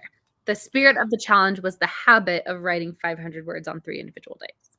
Yes, and that I did complete. So honestly, it's a win, but it's not a slay. Well, I'm very proud of you. Thank you. And I'm so proud of you for your stepping up in Spanish. ¿Cómo estás? Muy bien. Well. Bien.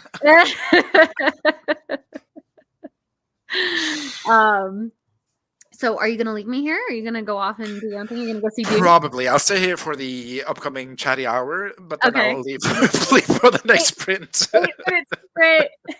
60 minutes of working. That is what I call work-life balance, people.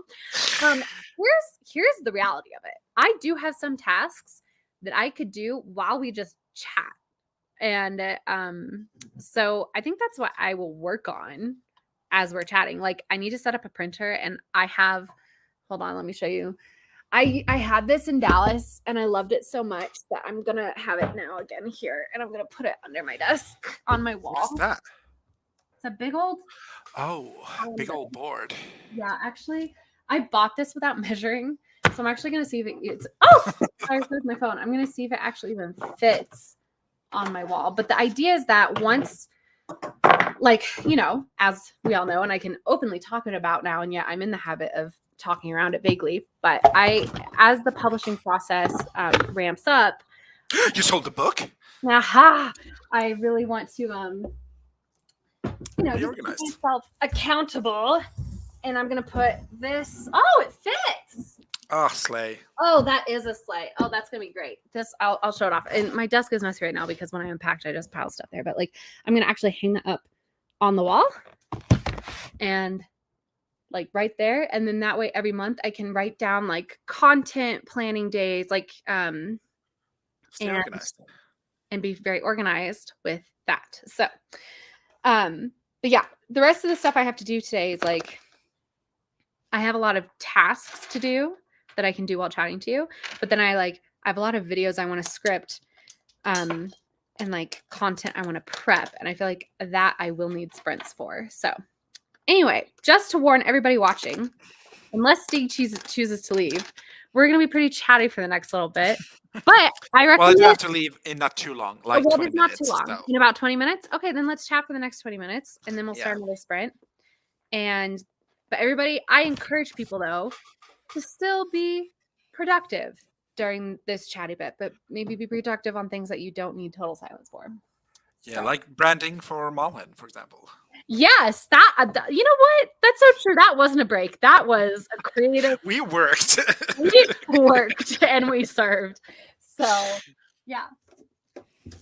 Let's see. Mel says, I'm only here because I got recommended Wallissimo by Kit Kavanaugh and watched all the Tibiffo logs. You don't know how happy this makes Wallace. Oh my god! Wow, Mel, thank you so much. I was like, oh my gosh, I'm blushing. Thank you. You watched all of them? Oh, that's like really terrifying because some of those are really bad. One of my favorite things you've ever done, except a John Keats video, like it's going to be your. It's not in a sad way, but like non-writing ways, the John Keats video is going to be your magnus opus because it's just so great. Thank you. I appreciate But yeah, Tibiffo logs. One of my favorite things was for the announcement video. We're like, this book will never be published. This book will never be published. This book will never be published. This book is from my sister. This book will never be published. Yeah. And I just thought, such a slay to start the video. Such a slay. Also, I want to emotionally prepare everybody who's here because if you're here, then I know that you're, part of the group, part of the community. I want to emotionally prepare people that it has basically been decided that it will not be called This Book is for October. We are changing the title. And I want people I know. This is the first I'm learning of this news. I was talking about it with Katie, Devesha, and Miranda and other people in the Written in the Mitten group chat because they had they were my beta readers. I was talking about it with my beta readers basically. But yes, we are, and here's my thing. I'm planning on making a whole video about this because I think it's actually such a fascinating part of the process. Devastated. No, here's the thing. And that is how Katie and Devesha reacted as well. And that's how my parents reacted and my sisters and stuff like that. But here's the thing. I always said friends. Always. I always said if I sold a book, I would not allow myself to be emotionally attached to anything after that, right? Like you can advocate for yourself and you can fight for your story, but it's important to recognize that you've sold your book, right? The publishing company owns the rights to my book at this point. They want it to succeed. They're the marketing experts. And anyway, so I don't want to give away all of, my cards because I do plan on making a whole video about this. But I have the version of Tibiffo that I printed off. This book is for October as a book title, as a book itself still exists. My sister owns it. It's going to be fine. The thing I'm adapting to is the fact that I was used to the title. I'm not emotionally attached to it. I was used to it. And I had kind of created this narrative in my head that it was actually such a huge marketing boon to have a title that was so kind of cheeky and meta and stuff like that. But that's been the discussion with the marketing team at the publishing company is that's not my understanding of the marketing is not actually correct. So a new title has not been chosen yet. So if anybody has any suggestions, I have been trying to brainstorm. This book is from Wallen, maybe? Yeah, absolutely. The biggest fear they had was that the title was so literal that they felt it would restrict the selling season to specifically the month of October. And that I think I see it. I see it. Makes sense. Totally legitimate. So I'm just unlike you, I was just very emotionally attached to the title because on so many levels it was a title. But again, though, I think were you actually emotionally attached to it or were you just used to it? I think that is an important distinction, I just think it was so clever. Well, thank you. I really appreciate that. But anyway, so I wanted to tell people, whoever's here, just so that they can, just be ready for it. That the title will be changing. Are you ready for it? Dun, dun, dun. And yeah, I'm also trying to outsource. I'm literally chatting with a family friend tomorrow who's not to be a clout chaser, but she's got, a bit of a following on TikTok and Instagram and stuff. And we're going to talk about title ideas and marketing in general. Wait, I don't know. Can we be open about? I don't know. Oh, because you made a list of titles.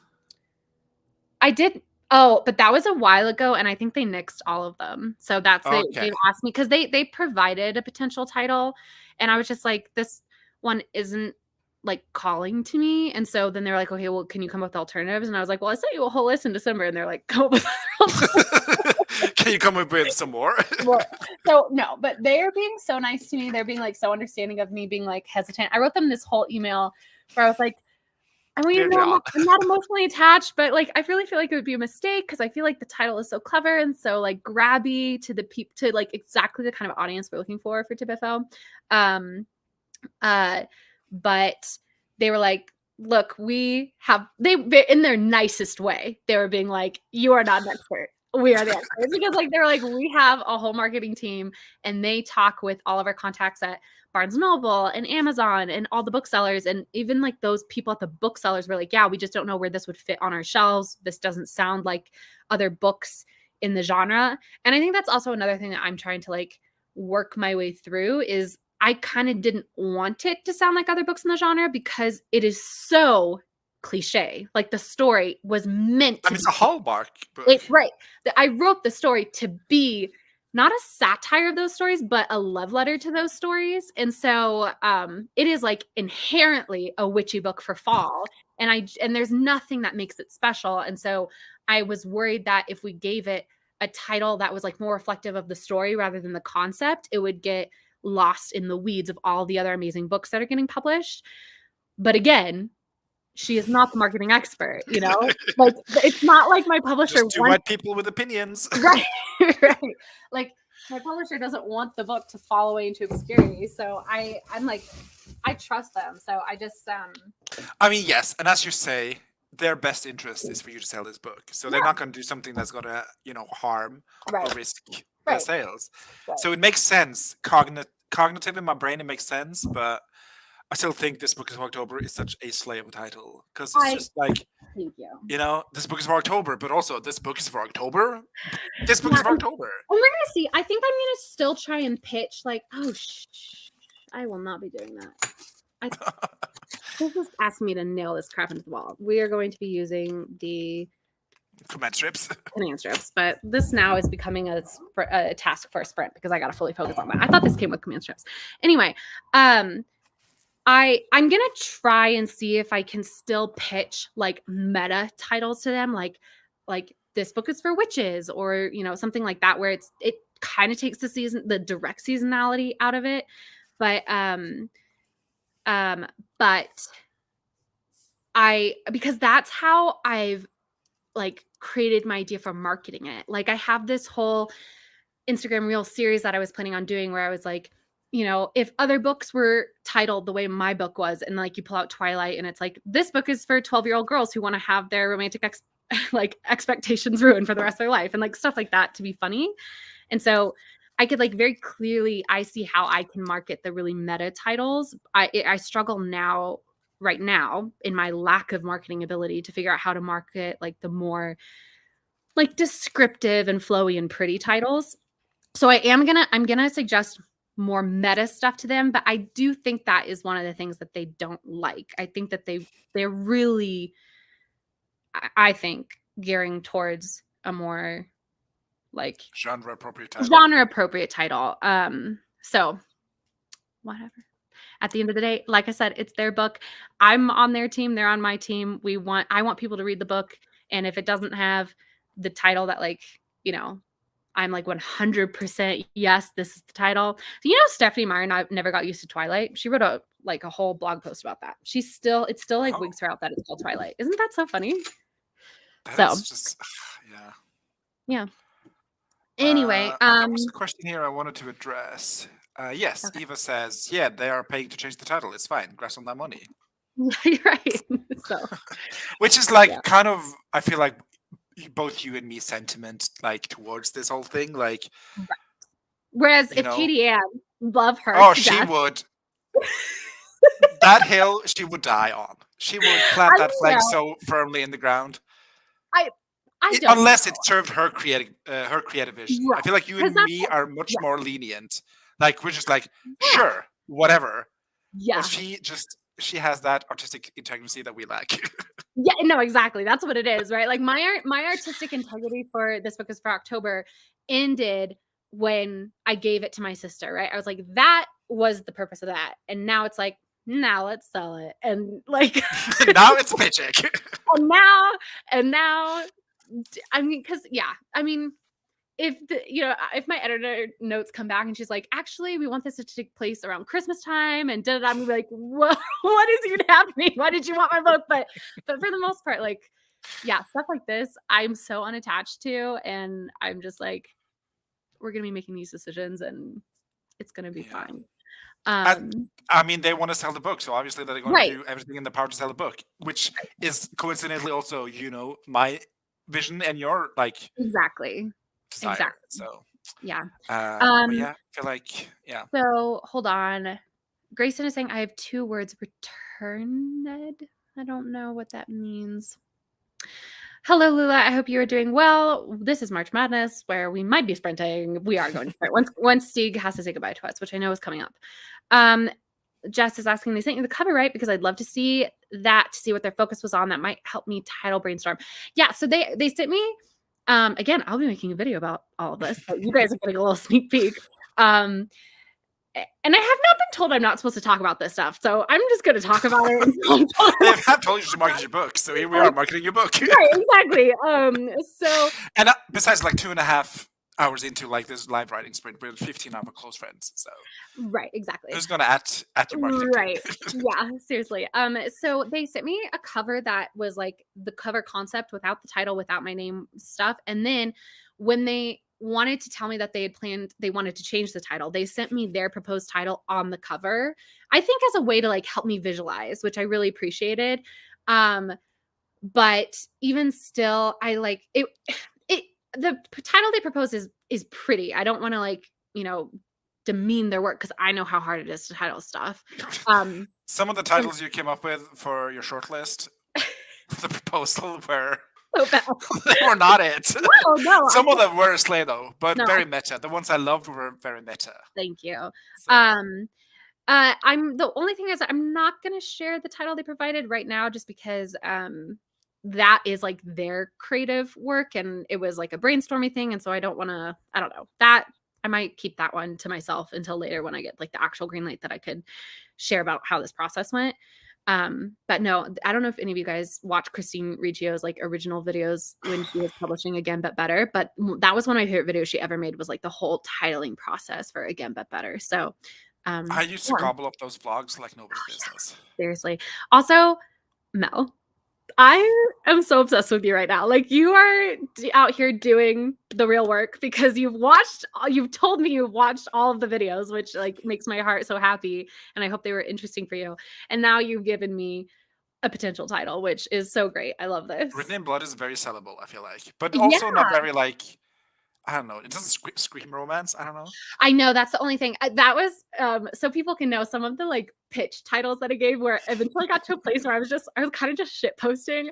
So because Matthew, he's a necromancer, I was like, what if we did like a play on that word? So I was like, oh, in October, necromance, or necromancing the hedge witch, and like all this stupid stuff. It was very giving Unhinged. My favorite, I think, was the one about the mother-daughter relationship. I forget what the exact wording was. Oh, it was like Rosemary, Sage, and the emotional consequences of idolizing your mother, or something. Something like that. It was just because like Rosemary Sage. Oh, this is a cute title. Yeah. Oh, the consequences of idolizing your mother. Okay.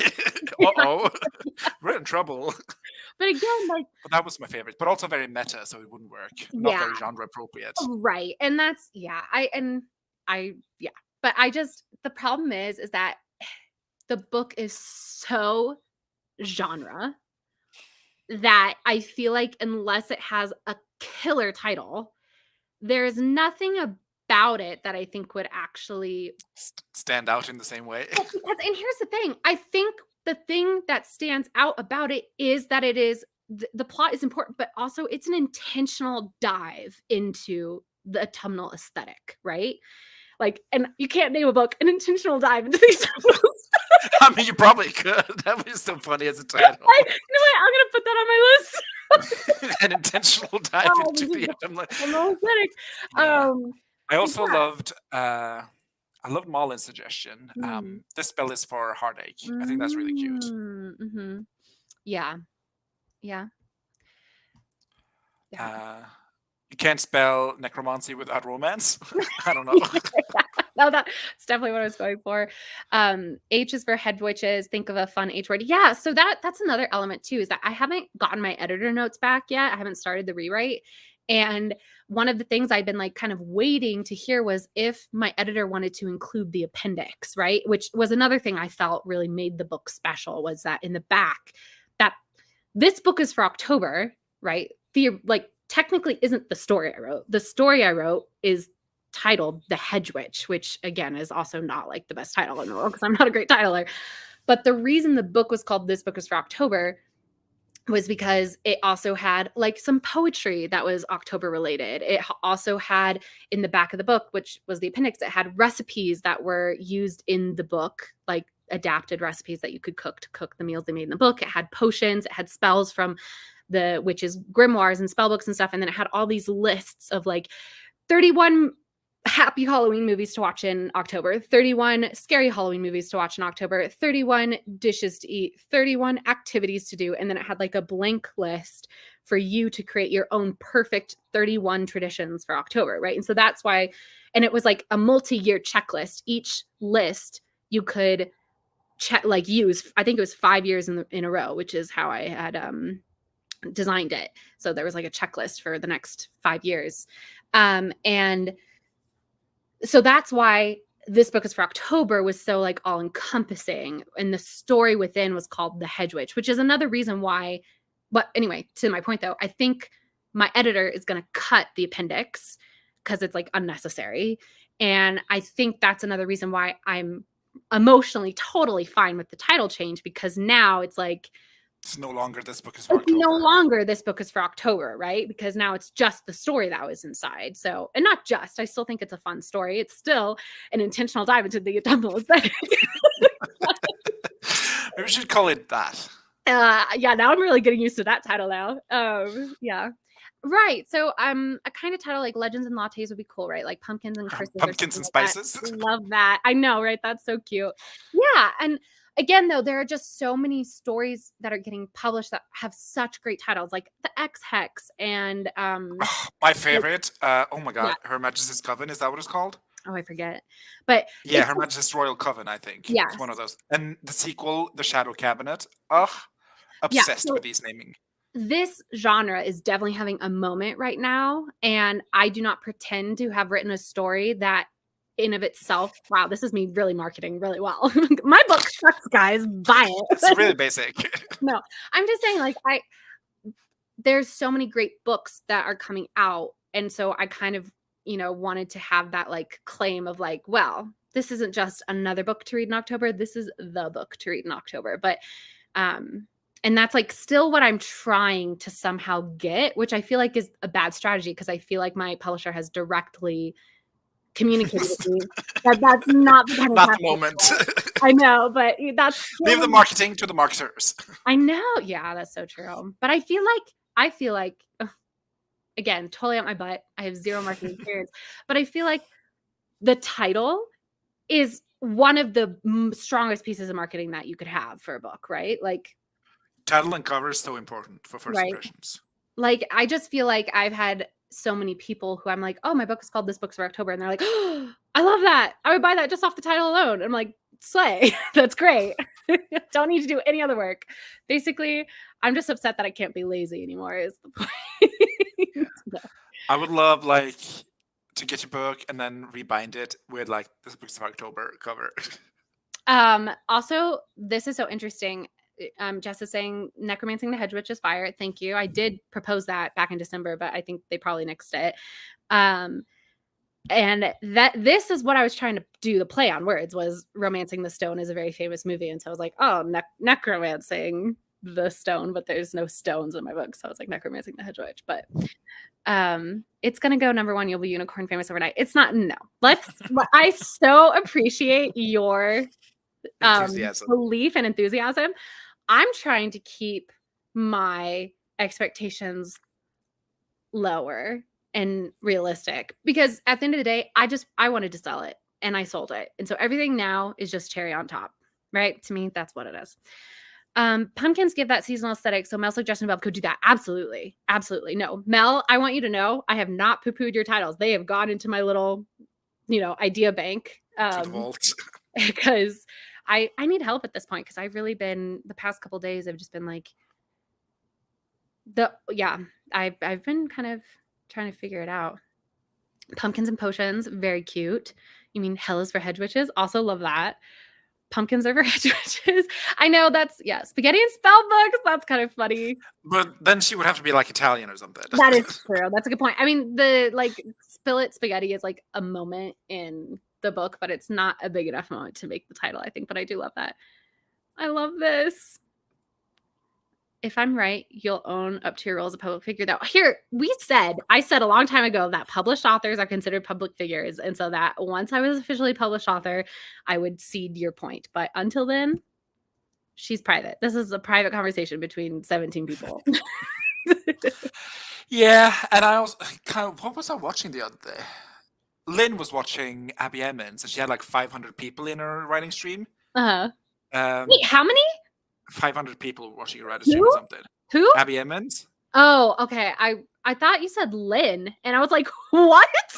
No, Abby Emmons. Lynn was watching the audience. Okay. I was like, but Abby Emmons had 500 viewers, and Lynn is like, "Oh, come and hang out if you're looking for a blah blah blah." And then I forget the context, but oh yeah, I was like, "Oh, this looks so aesthetic," because Abby Emmons, she's an aesthetic girly, she is. so she get the aesthetic down. Yeah. Like, oh, this looks so aesthetic. The Troublemakers could never, because we're streaming from the dumpsters we call our bedrooms. And I was like, oh, this is giving. What was it? I was like, yeah, the Troublemakers could never do this. The Troublemakers are giving. We have Abby Emmons at home. And then Lynn is like, oh yeah, Wallace would hate to have like 500 people in the comments because she just not want to be perceived. That is so true. So it was just a funny joke. And I could not keep up with those comments. No, I can barely keep up with the 15. So. I was giving Bella sounds Italian, so we made pasta. Listen, there's spaghetti scene. There is. Whatever the title will be, I'll buy it and love it and display it on my shelves. Thank you. That is so sweet. That really means a lot to me. Yeah, one of the favorite things about this community is that I get to just like, I have Anne's book, I have Kelly's book, I have, soon yours book. One day I surely have Katie's book. One day I have Mars's books on my shelves, and it's like, oh, Lord of the Rings, Samantha Shannon. Oh, Anne Sophie. Okay. Yeah. And like, I love that though. Like, I think that's such a unique kind of library. Imagine being able to have an entire shelf full of books and be like, I know every single one of these authors personally. Like, literally, whenever I have people over, like, oh, you have many books, and I'm like, this one I know, this one I know, this one I know, and just the ability to pull out a book and my friend made this. Like, how incredible is that? Yes. Nina says the Troublemaker we have Abby Emmons. That was one of the things she said. That was great. That was a great title. John has proposed Truly Witchy, Eternally Yours. It doesn't work, but my brain likes it. I like the way that sounds.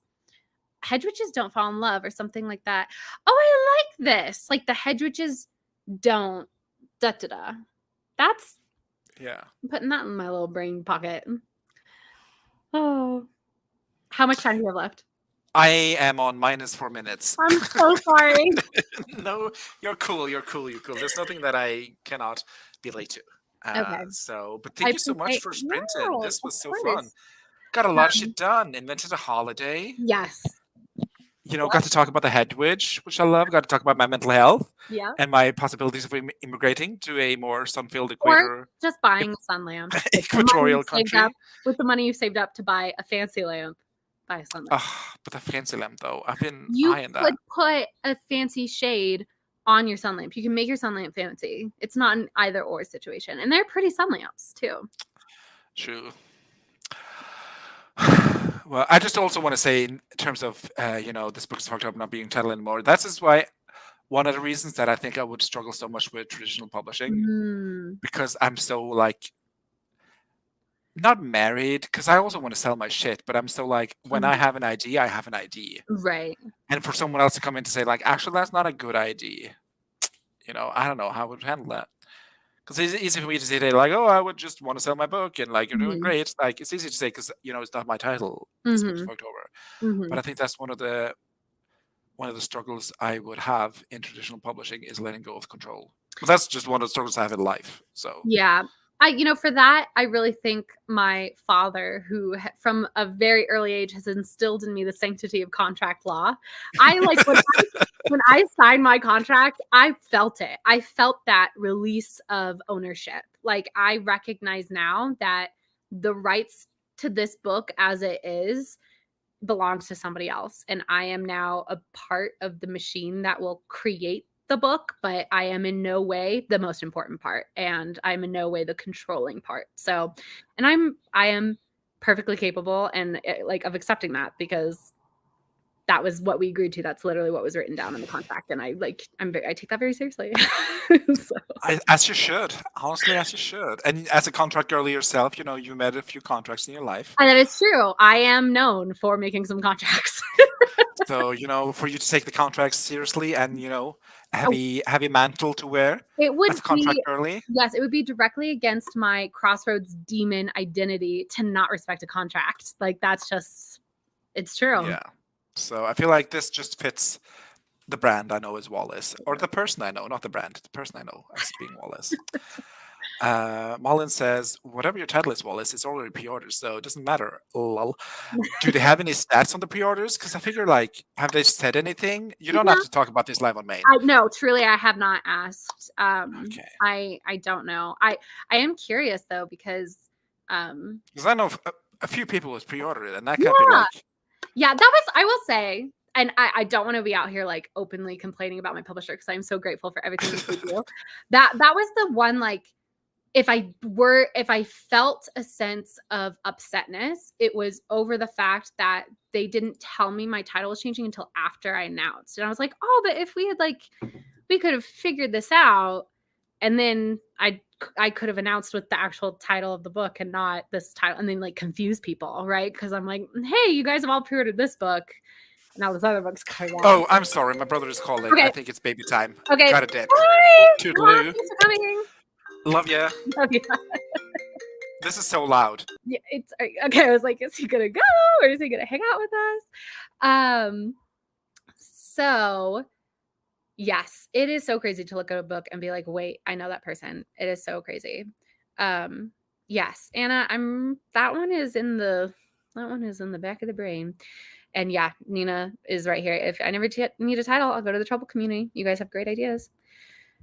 Mel, I think you can. Malin was also trying to figure that out the day that I announced, and I believe she had success. And she is. Wow. This is my street team, you guys. Shall we sprint? Yes, let's. Wow, I'm really in my Kate Kavanaugh era right now by rolling this dice, but I still have not found the D60. Did I put it back in here? No. Yeah, I apologize. I don't know what happened to the D60, but we're going to just keep going with the D100, but refusing anything that's under 60 minutes. And we're going to see how it goes. Don't roll off the table. My bad. Hold on. Let's create a little barrier so it doesn't do that again. Stay. No, it rolled off the table. That's the problem with the D100, is that it's so smooth that it rolls like a sphere.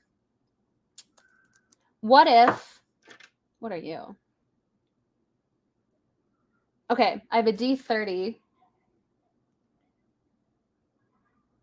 And apparently a D22. I'm going to roll these two together. Okay, so we have a 20 and an 11. So we're going to do a 31-minute sprint. Juan says, Lisan Al-Gaib has been out there doing John's work. Oh my God. I feel like tomorrow's thumbnail has to be Dune related. Like my face on a sandworm coming out of the sand or something like that. I don't know. Oh, okay. Yeah, thank you for being my street team. Truly, I can't tell you how much I appreciate it, actually. That can be part of the capitalism and celebration. Buy your friends' books. Oh my gosh. Why were we doing plant stuff when we're a community of writers? Am I dumb? How did I not think of that, Malin? Yes. Maybe just roll a D20 twice. I guess that maxes at 40, but still, yeah. Okay. So, how much time did I say? 31 minutes? I think I said 31 minutes. Let's get a witch altar timer from the Hex Hourglass and get it down to 31. I'm going to try and get my board set up during this sprint. I'm going to potentially make myself lunch. We're going to see my hunger level. My board set up, and then maybe also my printer set up. I think that I could do that. Or maybe I could finish my Duolingo. Anyway, I'll figure that out. Happy sprinting, everybody. See you in half an hour.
Okay.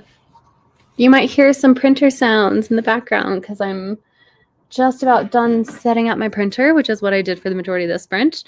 There she goes. She's printing a test page. Let's see how it turns out. The suspense, you guys.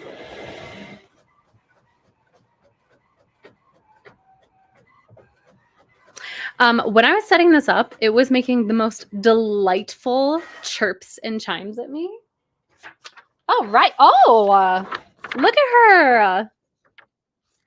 I don't know if you can tell, but there's like even like a slight watermark. I don't think it's showing up, but did you hear that? Did you hear the chirping? It chirps. But yeah, there's like a slight watermark behind all of this that's like almost in the shape of a house. I don't know if it's, oh, there it goes. You can kind of see it like boxes in a house shape. Anyway, that looks nice. It's really good color. And now I'm really happy to have a printer because every good dungeon master needs a printer. And I'm just going to leave it at that. But also, ooh, should I commit? Should I commit at this moment? I'm going to. This could be dangerous. Come back to my channel on Thursday afternoon to figure out what all the deets are for all the stuff I've been doing regarding Dungeons and Dragons. Should I have uploaded a video about this before I announced? That way all my videos nowadays can just be about publishing? Probably. But whatever. We are upon a deadline because next Sunday is a big, happy, exciting day, theoretically, unless people cancel. So come back to the Wallissimo channel. Not this channel, but the Wallissimo channel. Come back on Thursday to figure out the deeds. Okay, how did everybody do? Mel thought of another title for Tabifo, and after she submitted her story, Death, Spells, and Loveless Girls. I love this. I was thinking on this when you posted this comment right at the very end, and I was like, oh, I kind of love the title Death Spells and the Goodwin Girls because it's like that's the name of the sisters. There is something there, and I am for real about that. So I'm really glad that I talked to you guys about this because I was stressing about coming up with a new title, and I feel like we have so many good ideas. But I really like the cadence of that, like Death Spells and da-da-da-da, and the Goodwin Girls and the Hedge Witch and da-da-da. I don't know. There's something that's like very rhymey, like melodic of the way you've set this up with spells and girls being like almost rhymes, but not quite. I don't know. There's definitely something here. Keiko got 469 at a total of 5,170. You've got this, like less than 2,000 more, right? Because you were aiming for 7,000 for today, right? I believe in you. Right? Isn't it so nicely printed? Got lots of pretty colors. Lots of pretty colors. So that's very nice. Nice opacity. Oh, wow. That's not even something I would have even thought to look for. But I mean, yeah, if you say so, I believe you. Looks good. Thanks. And Mullen's the graphic designer. So that's how you know seal of approval. That's probably the most pretty looking and perfect test printer page I've seen in years. Mine also prints something smeary. Do you have a fluid ink printer or the cartridges? I think I got something called like a laser ink. So I definitely put in cartridges, but I don't know. I'm so sorry. I don't know. It's the HP. I'll tell you the printer that I have. I was going to tell you the printer that I have. It's the HP Envy 6000E. That's the printer that I have. There you go. I got all of the floors vacuumed, emptied, and refilled the dishwasher, switched over laundry in the machines, cleaned the air fryer, and got lunch heating. Why is that an upside down smiley face? That is a fabulous, fabulous sprint. Fantastically done. What time are you guys doing the stream on Sunday? I realized I organized with Zainab to do our sci-fi special the same day. I think the plan was early in the morning. I don't think we've actually specifically picked a time, but I was going to say like 7 a.m. Mountain Time, which is 9 a.m. Eastern. And then my hope is that it does not just hope, my determined action my plan of action is that it will not go for more than 3 hours. If we hit the 3-hour mark, we'll just have to flash it to be continued screen because I'm not going to do that to people. I'm not going to make people play Dungeons and Dragons, and I'm not going to make people watch Dungeons and Dragons for more than 3 hours. So that is not me throwing shade at Critical Role. Critical Role is a professional production. This will not be professional production. This is just for funsies. So that's why I'm not going to make people stick around for 3 hours, because when it's amateur, it's harder to sit and pay attention, I think. But I don't know. Decibels and the Goodwin Girls, so fucking good. Right? Did we just come up with the title? I mean, the publisher has to approve it, but I'm feeling it. Yes. Yeah. I'm feeling it. Right? Okay, we're gonna see. We'll figure it out. But that would be a slay if we figured this out live on stream. That would be amazing. Mel, believe me, you'd make the acknowledgments for sure. For sure. Keiko Aruka got 1830. Or no, you have 1,830 words left. It's so doable. So doable. Excited for the deets. My tea date with my brother got canceled because I might be sick and I don't want to give him something for him to pass to the baby. That's fair. Oh, you're feeling queasy? Oh, no. Steek, no, buddy. I'm so sorry. Grayson says, Death Bells and Wedding Bells probably doesn't apply, but it is a good title. That is a very good title. That's a very good title. We should all just come up with fun titles. Not even for my book, just good titles that we're like, you know what? That should be, do you know how people, like, when someone suspects that someone might be running for president or something, they will then like buy all the web domains, like, you know, this was like in a news article a while ago, like, but when people were mad at Ted Cruz and so they bought like all these web domains, like Ted for President, Ted 2024, Ted Cruz sucks, like all that stuff, just specifically so that his campaign would have to buy all those back.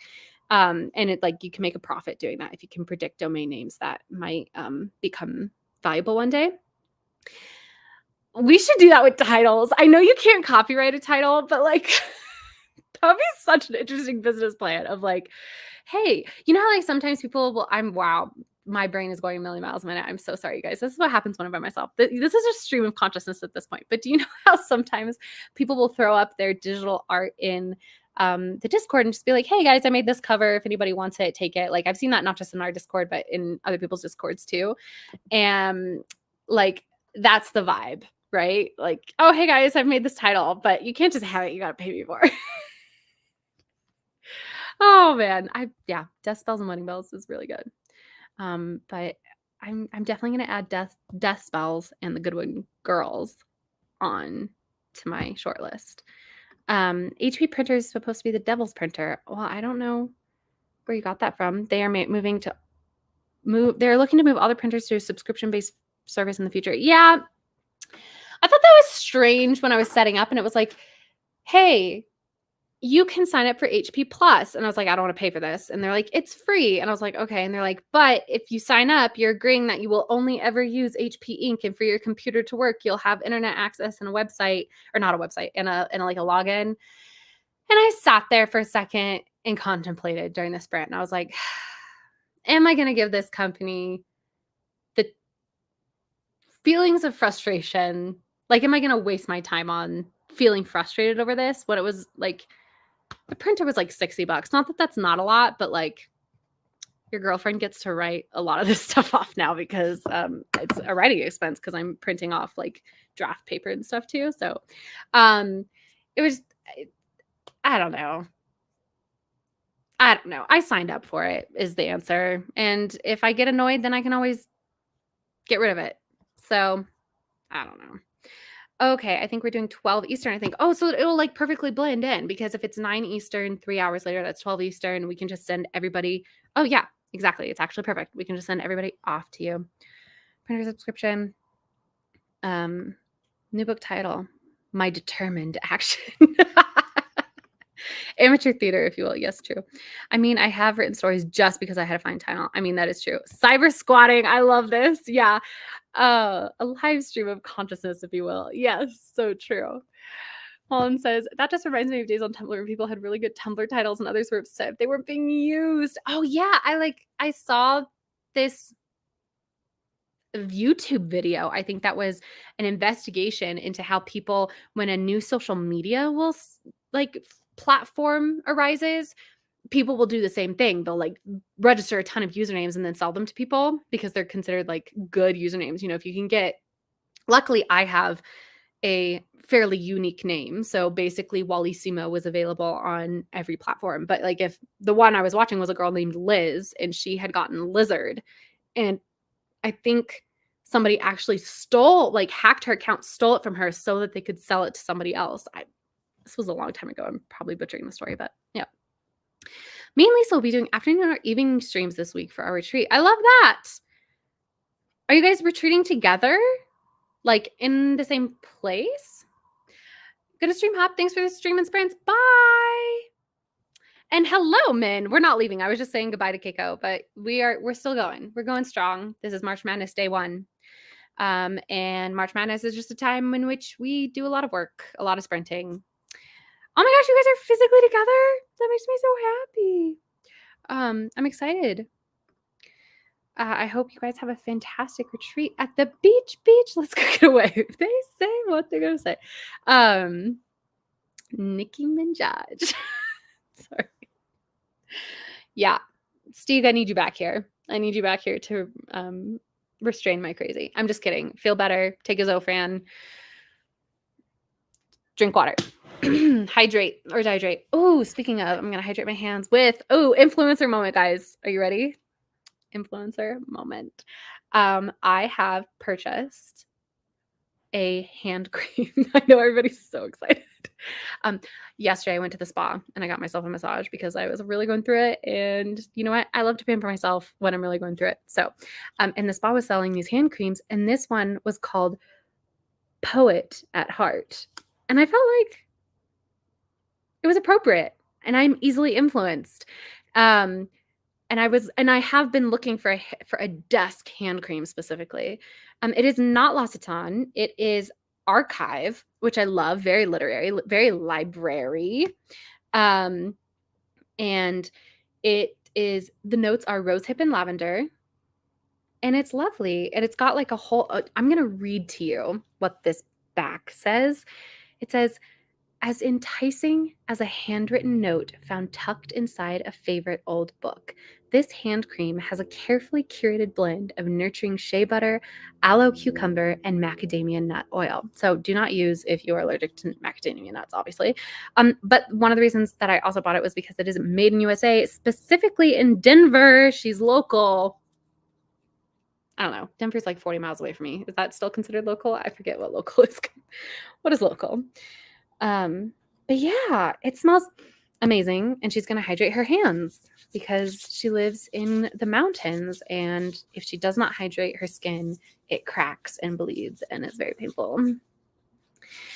It smells so good. I wish you guys could smell it. It just imagine rose hips and lavender, and then you basically got it. Lovely. Mullen says, I use the L'Occitane Verbena cream for my face, and every time I think of Vampire Diaries because Verbena is verbena.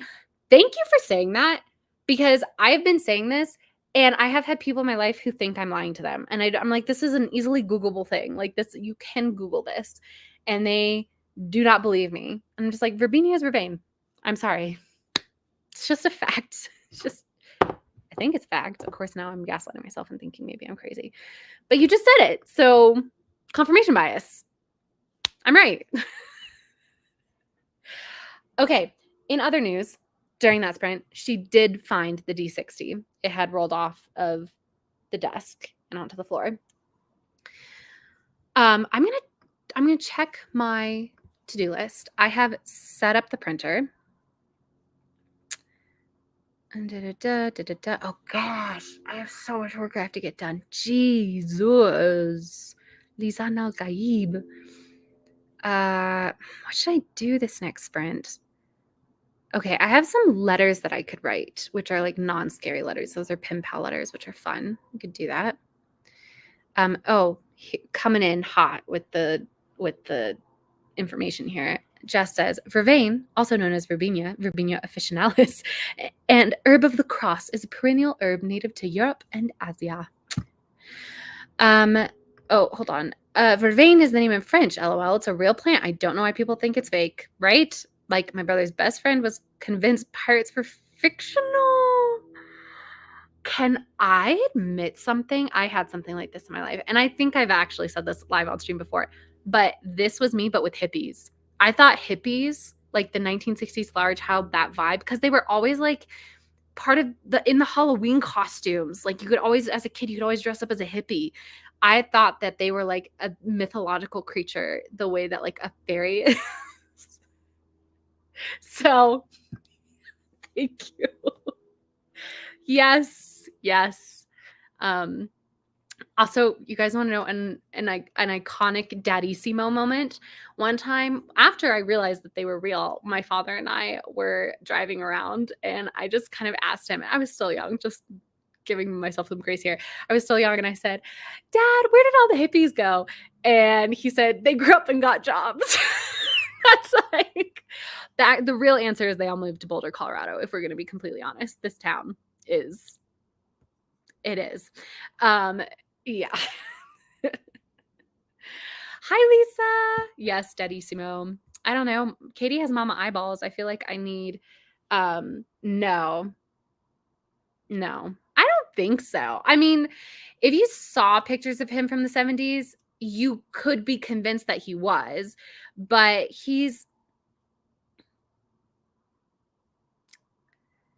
well, I'm just like weighing different facets that I know about him. No.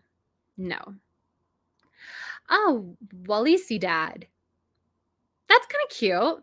And then I could have Walisi mom, which is like just one extra letter from Wallissimo. That's kind of cute. Walisi dad. I like that better than Dadissimo. I don't know, everybody. Let's put it to a vote.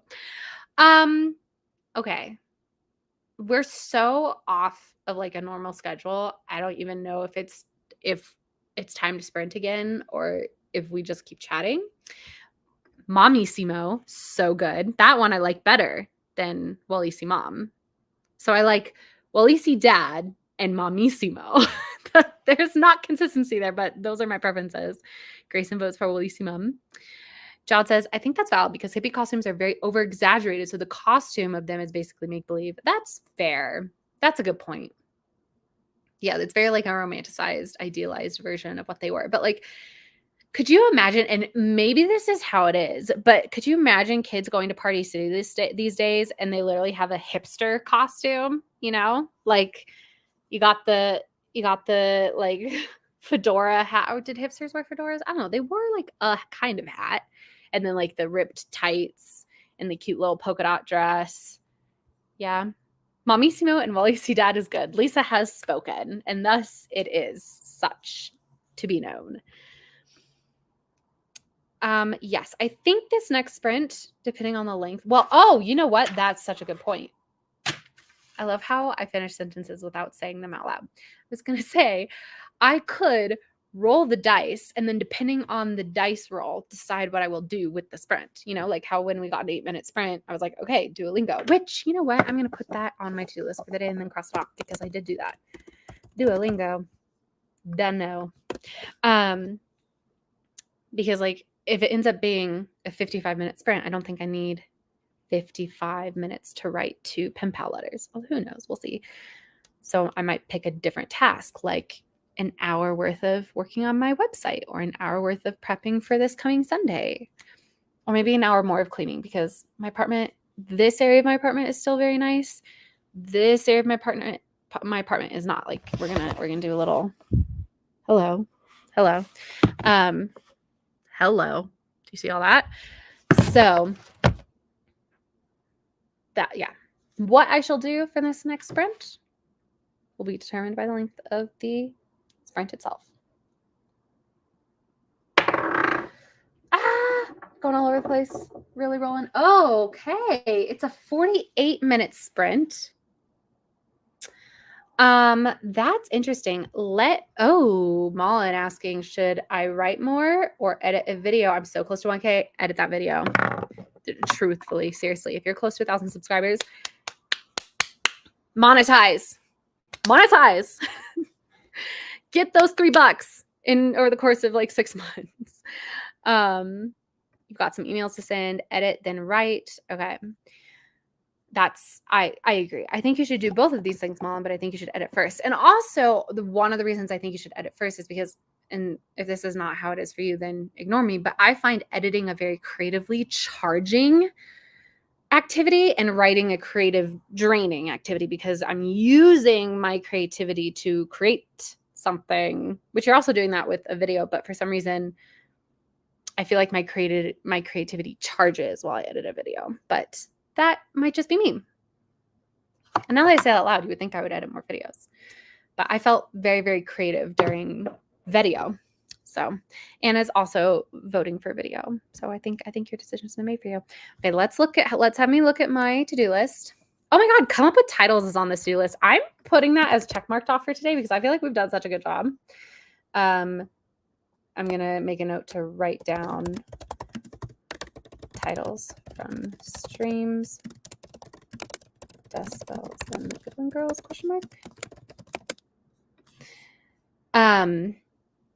Okay. I could do that. One of the things one of the things I'm trying to do is when you're a debut author, you're not supposed to, but there's an option to like connect with other debut authors. And that's kind of a scary task for me. So I have, that's something that I need to do where I need to like integrate myself into those communities. And I'm like, but what if I don't want to? But also it's like a really special and important thing to do because you have them as a resource and you can be a resource for them and just a way of building community. So I really should do it, but also it makes me nervous. I need to figure out something on PayPal. I'm doing that this sprint. And if it takes me all 50 minutes, it takes me all 50 minutes. Okay. So even though this is a 48-minute sprint and I could do a bigger task, I think I'm going to actually approach it more as like a time to get a lot of smaller tasks done. So my goal for this sprint are to figure out something on PayPal and submit a payment, which I feel like I can count those as 2 things because PayPal is being really weird to me recently.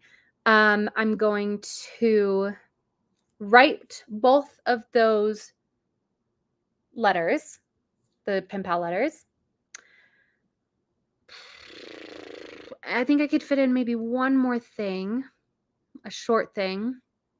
I will choose to, if I've got time, I will try and like put things away to kind of make my bathroom a little nicer. And that is the plan. So I'm going to get us a sprint ready to go.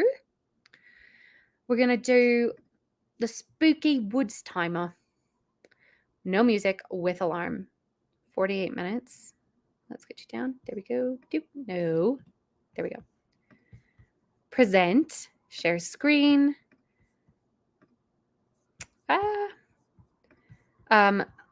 Hold on. Malin says, yes, in regards to editing videos, it's more like technical stuff. That's kind of cute. Like you got to make friends with other kids in your class. Yeah, I know, but I was never really good at that. Will they ask you to bring a fun fact about yourself? I'm Wallissimo. I love winter and walking in the woods. Did you guys ever have to do those like alliteration games? Yeah. My goals are to shower and eat Grayson's garlic bread. Oh, Lisa, are you guys posting about this in the travel section on the Discord? Please and thank you. Well, see, now I'm hungry. Okay, no, but I'm going to focus. Okay, guys. See you in roughly 50 minutes. Happy sprinting.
All right.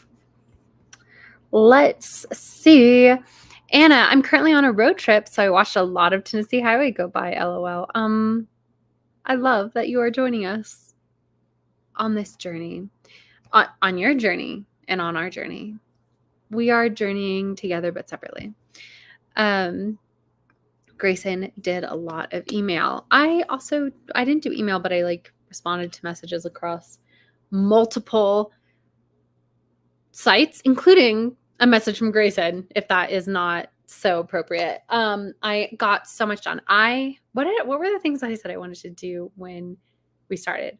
I said, I definitely know that one of them was to write some of the letters, which I did. The second thing was, or one of the things was to clean off my bathroom counter, which I did. I also swept my floors, although I still see some dust and stuff. And I have to decide how anal am I going to be about it? I loaded up my laundry. I took out my trash. I mailed the letter, which I count as a separate task from writing it because they each are scary to me. But I kind of, once the letter was written and I put a stamp on it, I was like, oh, let's just get up and go. So I abandoned you guys for a little bit to go mail a letter. But there was something what was the first thing I did during that sprint? Because I know I did something before I did any of that. I feel like it was a big one too. Oh, I did my PayPal thing. That has been a scary task for so long because I owed somebody something from PayPal for doing something for me. I'd commissioned some art, and I normally use Zelle, and they needed PayPal, and I had a PayPal account years ago, and I tried to log into it and just never was able to figure it out. And then it kind of went on the back burner of my mind, and I realized I had never paid them, and I felt awful. So I figured out how to get into my PayPal. I sent them what I owed them plus a little extra because I felt so bad for being behind. So I'm so happy that is off my to-do list. Both. I had a PayPal thing and then a PenPal thing. Yes, sorry. The person who I had commissioned was Ashley, previously known as Gigi. When did you change your online everything? Would you prefer us to call you Ashley? Can we still call you Gigi, or do you not want that anymore? Let us know. Yes, I was talking about both, and I can see now that was confusing. Yes, but for anybody who is interested, also, Ashley, I would like for you, if you are comfortable, to send me information that you would like me to put in the descriptions of the D&D videos, because Ashley, I've commissioned her to do some character art for the D&D game I'm running for AuthorTubers, and yeah, I'd like to put your information down in the description in case other people would like to commission you, because I think that you you do beautiful work. So send me that over Discord. Send me your info. I don't know if you have a website or something. Just, I don't know. Send me the information you would like me to include is what I'm trying to say. Nina said, I know this is off topic, but I commissioned character art for my D&D character. When I got it back, I legit cried. She is so perfect. Hello, this is not off topic. This is literally what we're talking about, which probably you didn't realize when I first started talking about it. But yeah, I think I had this whole debate with myself, because I was like, we're not going to be a professional D&D channel. This is not a channel that we're trying to get monetized. This is not a channel. There is no intention to try and compete with the bigger D&D channels. This is literally just a place for AuthorTubers to gather on Sundays, have a crumpet, have a spot of tea, and play some Dungeons and Dragons with each other. And so I was like, because it's not that serious, I was like, I'm just going to use AI art to make it more fun for the players. I'm going to generate backgrounds and character images and NPC images and all that stuff. And I just was sitting there and I was thinking about it. I was like, I have the ability to commission an artist to do some of this. And I was just like, so I'm just going to do it. I'm just going to do it. I'm just going to commission someone because I have the ability to. So not everybody does, but I do. So I did. And there you go. And it's been amazing. The way I became aware of Ashley's amazing talents was because she was in the Discord asking for drawing inspo one night. And I just said, hey, she was asking me to draw like characters from people's novels. And I was like, would you draw my D&D character? And she did. And she drew such an amazing picture. Like not drew. I mean, she digitally painted. I don't know what the term is called. She created a beautiful portrait. And so that's why I reached back out to her when I wanted to commission these. Yeah. Jess says, we're back. I ate lunch and took a shower. Are you going to let us know? What did you eat? Did you already tell us? Why am I thinking spaghetti? No, that was when we were coming up with lines for alternate titles for Timofo. Yeah. Yeah, please don't cry. I wasn't trying to make you cry. Sorry. Oh, man. Nina says, I was able to commission someone. It's not something I can do for every character ever, but I love Willa so much. She's a tiefling druid, so I had to. No other way. Yes. Yes. I had some leftover homemade pizza. Oh, like you were eating last night. Chef Boyardee. Correct me if I'm wrong. I know these things. I pay attention. Dramatic sip of water. Okay, it's 1:45. I am correct. I know I'm correct. It's 1:45. We started this at like 9:15, I believe. 10:15, 11:15, 12:15, 1:15. 4.5 hours. I feel like, look, here's the reality. I still have so much I have to get done today. I mean, no, let me phrase this differently. I have already done so much today. I feel like all of us have accomplished a lot today.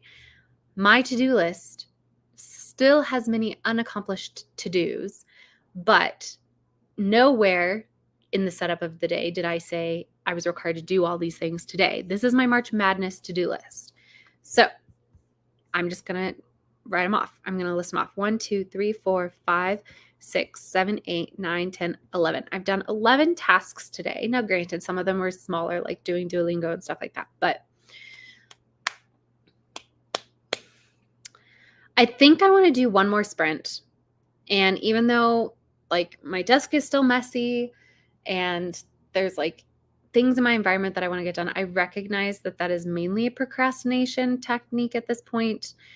And what I really think I want to do with this next sprint is script videos, because I have several videos I want to write. I want to script this. Sorry. My brain just did that thing that it always does where I'm continuing talking in my head. I'm literally interrupting myself with thoughts. I'm thinking faster than I can speak. Recentering. And I'm going to explain what I'm trying to say.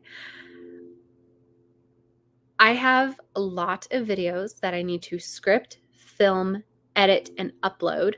The idea is that I front load these videos, and not just videos, other content, Instagram posts, Instagram reels, theoretically TikToks, but I'm hesitant about that.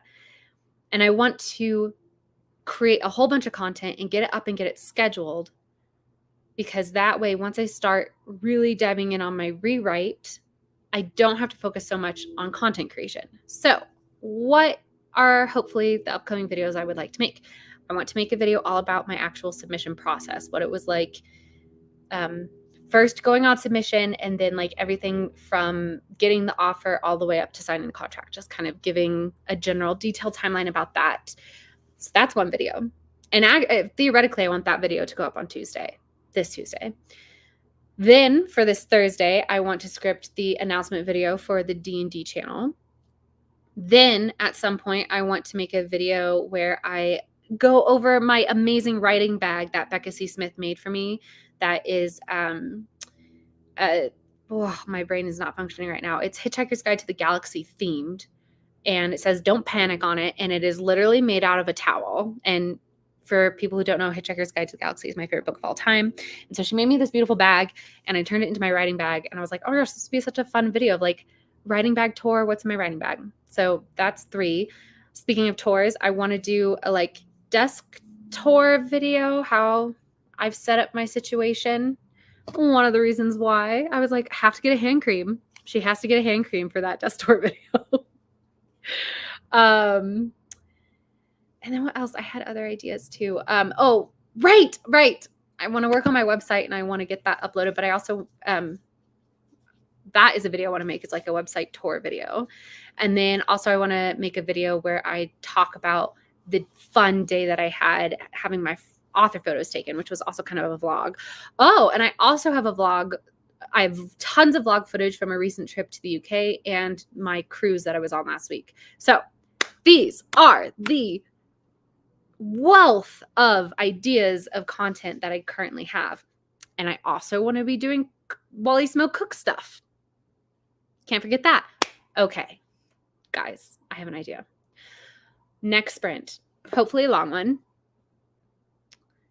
I script videos. That's just what I do. And that's the effort that I put in for that stuff today. Then tomorrow I can film stuff, edit stuff, get my videos for Tuesday and Thursday filmed and uploaded. Yeah, when I say this is stream of consciousness, this is what this is what you guys don't understand. This is what Steve, Katie, and Devasia are subjected to. You know, all those times that we're like, oh, we hang out for like 17 hours off stream. It's just this. It's this being silent and me being like, blah, blah, blah, blah, blah, blah, blah. So this is a sacred space right now. Where is my hand clicking on the wine button walls? I know, Malin, you have a place of honor in one of the vlogs, so I got to get that up. Anyway, this is what I wanted to say. Script today, film/edit tomorrow for Tuesday, Thursday, and then I can continue scripting and stuff for future videos later in the week. But yes, this next sprint is scripting time. Then one more sprint after that, but it's a Wally's Milk Cooks sprint maybe. And it's like maybe not even a sprint. It's just we chat while I attempt to make the Clementine thing. How are people feeling about that? I feel like that would get us to the end of the work day for me.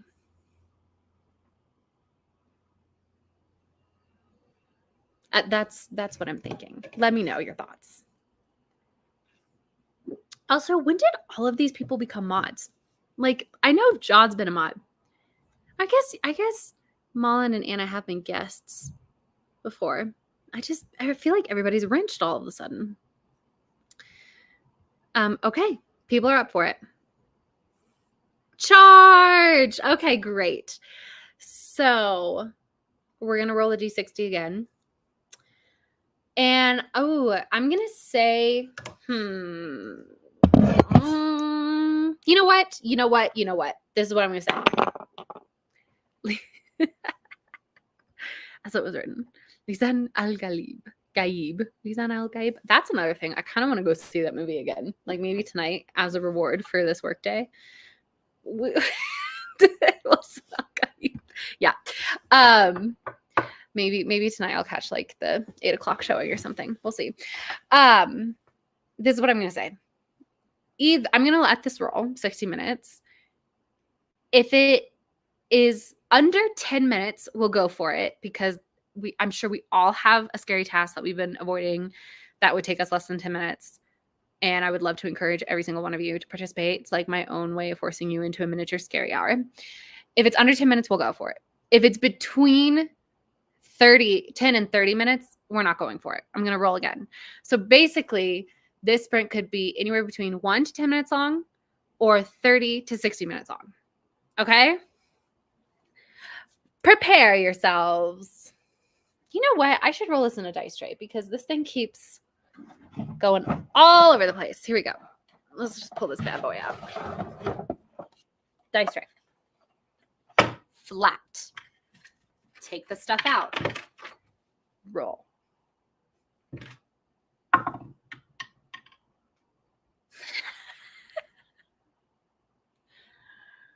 Okay, I'll get that set up. I'll get that set up for everybody.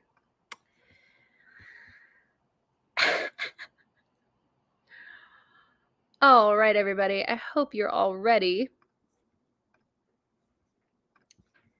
for a 4-minute sprint. Okay, 4 minutes, guys. I really think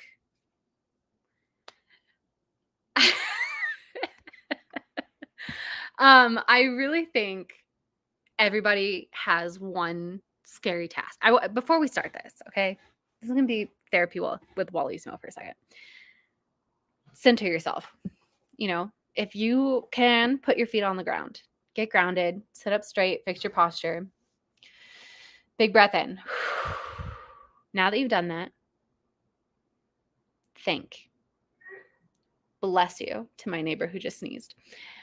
Think, what is a task that I know I could do in 4 minutes that I have not done?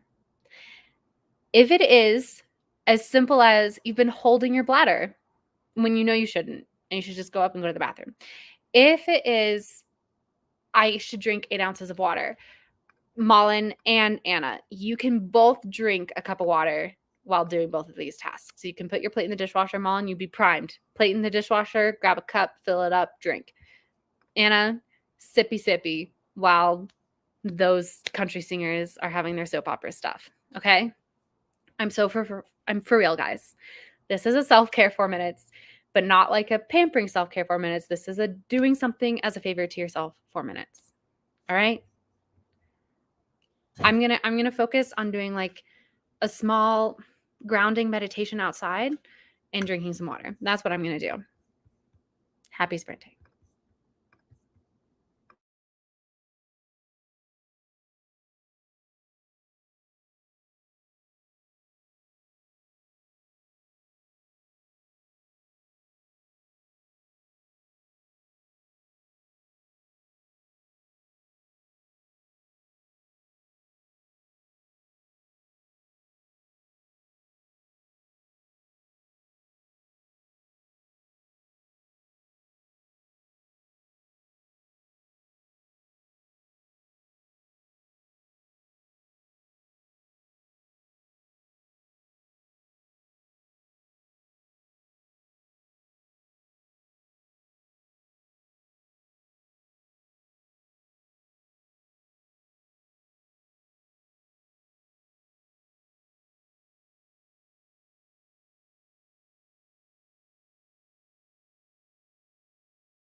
That was so nice. I went outside and I sat in the sun. I just contemplated. And I drank a ton of water. I'm really going to have to go to the bathroom in about 30 minutes. All right. It seems we had a lot of people petting the dog. Mom says I had a gigantic bottle of water I sit from all day, all the time. Don't worry. I'll do a stretch though. Oh, I love that. That was a great idea. Pet the dog. Good idea. That. Yes, that is definitely a moment of like giving yourself a little bit of dopamine. Wendy says, I need to make a vet appointment, but they are closed today, so I guess I'm drinking water. LOL. Well, Wendy, I will be here sprinting tomorrow on Monday and on Tuesday and on Wednesday and on Thursday and on Friday, basically. Although I think I might have a hair appointment on Wednesday, so the hours for that might be a little different. But yeah, you can make your appointment tomorrow is what I'm trying to say, and we'll be here to support you through it if it's a scary task for you. Mala did everything she set out to do, which meant that she put her plate in the dishwasher and pet her dog. All right. Excellently done. We are going to go right into the next sprint. Hope everybody's okay with that. Same rules as last time, except now it's just anything 30 minutes or below we're not accepting. Only long sprints now. D60. That's 9 minutes, so we're rolling again. That was almost 60 minutes, but it ended up on 12, so we're rolling again. That's cocked. Come on. Give me, that's a 3.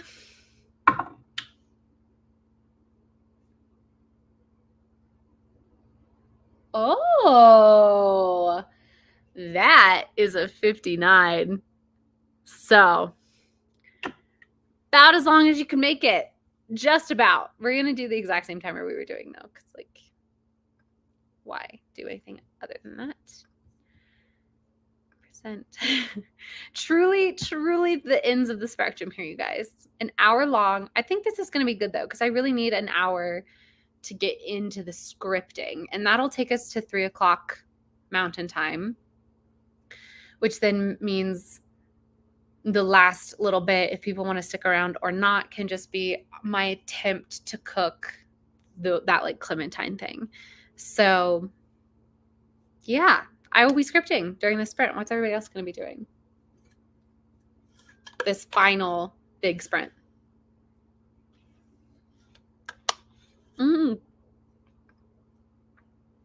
Mom might take a shower during this one. That'll be perfect.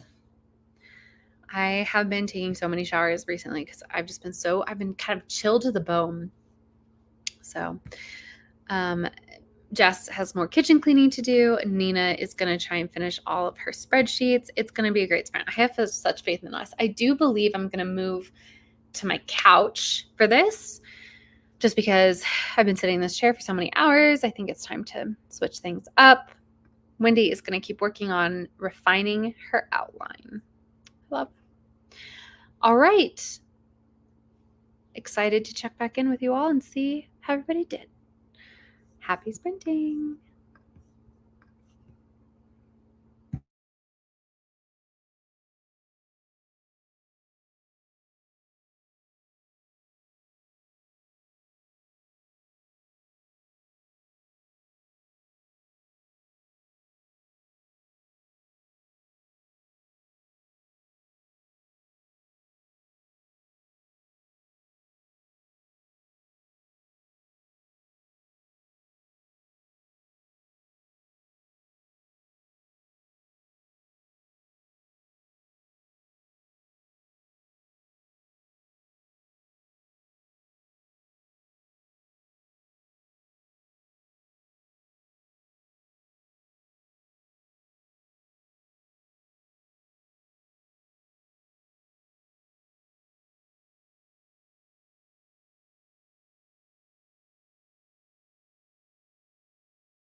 We did it, you guys. We did it. 59 minutes. Epic sprint. I did so well. I sprinted. Obviously, we all did. I scripted a big chunk of my thoughts for my video, for my submission video. Honestly, it was mostly just like a journal exercise. It needs a lot of editing because I think I get way too personal in it. And yeah, I'm just debating like how extensive, how in depth do I need to go into the before submission times? Because technically, this was my third time on submission when I sold This Book is for October. I got on submission 2 other times, once before with This Book is for October, and the very first time I went on submission with a totally different book. And I was like, it is a submission vlog. So do I just go through the whole journey and instead of calling it like submission vlog, call it like my path to publishing or something like that? I'm not sure. But anyway, I got through that whole part, which was very cathartic. And then I got to the part where I actually have vlog clips. And so I started like rewatching those. I got to rewatch.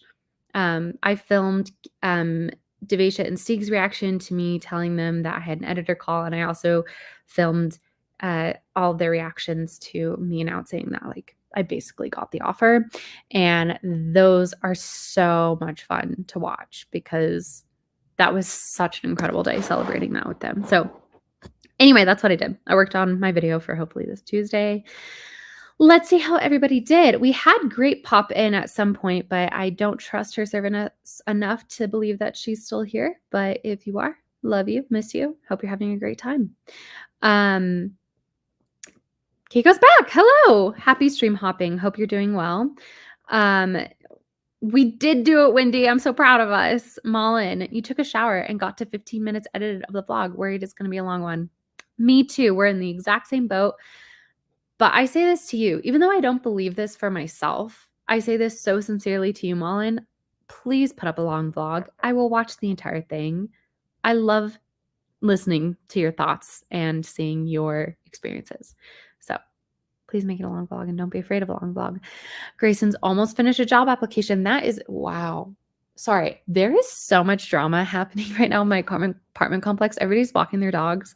And I swear, like, the last hour has been just free entertainment because when I tell you a woman was walking a black lab and a puppy yellow lab and the yellow lab escaped and she was chasing that dog all over the courtyard. It was so funny. Anyway, so another lady just walked by and was being absolutely manhandled by her own dogs, just being dragged. Anyway, great job on almost finishing a job application. I believe that you can get it done maybe before the end of the day and then you can celebrate. Get yourself a little treat. I'm a big proponent of the little treat. Keiko got 64 words in 4 minutes. Fabulous. I have 238 words left till 7K. Oh my gosh, you can do this. I could go for 10K. This chapter is crazy intense. You could do this. I am going to encourage you, even though I love your presence, I'm going to encourage you to now stream hop again to a stream that will sprint again because we are done sprinting. I'm going to stream for a little bit while longer. Because I'm going to try and cook something live on stream. We're going to see how that goes. Granted, it's something that takes 24 hours to make, so I will not be streaming that entire time. I will just stream the beginning process, basically maybe until like the 30-minute mark or, if we're really pushing at the top of the hour. But go to a stream with sprints and get that done and then keep us updated in the Discord about how you do. Rooting for you, seriously. Thank you for the stream with sprints. Mwah! I'm going to go for 10K. I believe in you. I really think you got this. You really got this. I appreciate you, Mullen, and I appreciate all of your thoughts about everything. Oh my God, we always have pets throw on my street too. There's an orange cat that keeps provoking the dogs, and Marvin, the fluffy cat from next door, keeps trying to come into everyone's house. Interesting. If a fluffy cat came into my house, I don't think I would let them back out. There was a black cat that used to come to my apartment to beg for like treats and pets and stuff. And it had a collar and it was well fed and stuff. So I think it was just an outdoor cat, but it was like had family. And I was like, you're really taking a risk because this is the friendliest black cat that there ever was. And you are thinking to that family, you know, it's really risky letting this cat out because someone could just steal it. Yeah, it was a really nice cat. I miss that cat. Okay, now I'm putting you guys in Wellissimo Cook's position. Hold on. Sorry for the spinning. I'm going to grab my phone because I want to find that Instagram post that I liked. Where are you? Phone? Here we are.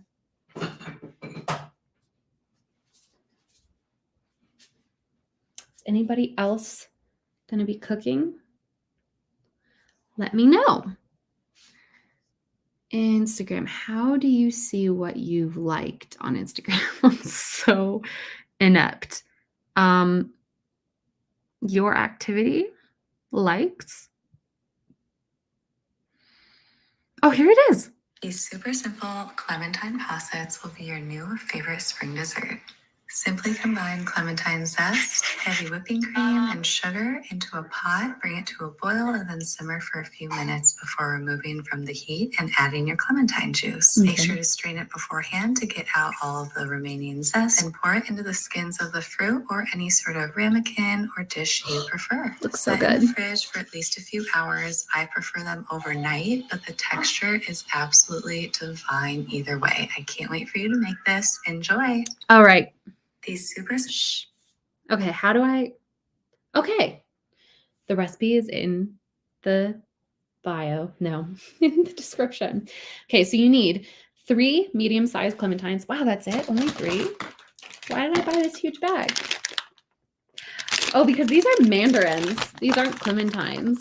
Wait. What's the difference? Hold on. Mandarin versus clementine. Clementines are the smallest type of mandarin orange. Okay, so this is fine. This is fine. I think this is fine. Hold on.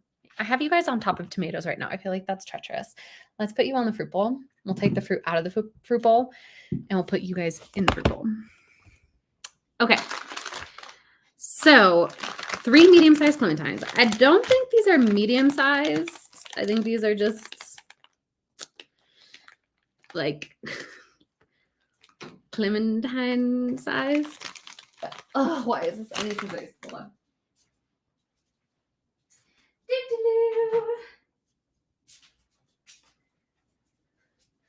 Snip, snip. Cut, cut, cut. All right. 1, 2, 3. 3 medium sized, maybe clementines. 1 cup of heavy cream, 2 shots of vodka. Do I have a full cup? Hold on. This heavy cream goes off March 26th. I think we're still fine. Let's smell it. Totally fine. 5 tablespoons of sugar. Cut each clementine in half. Remove the flesh and squeeze out the juice. You should get about 3 tablespoons. Zest from the bottom of the clementine skins directly onto, I'll just use another clementine to zest. Add your cream and sugar, bring to a boil, then reduce heat to simmer, whisking constantly for a few minutes or until mixture has thickened. Pour through a strainer and whisk in the clementine juice. Then pour into the fruit skins or any small dish. Refrigerate for at least 3 hours or overnight for a firm texture. Guys, this feels... Should I test the fates? Should I anger the gods by saying this feels easy? Should I? Okay, hold on. People are talking. Sorry.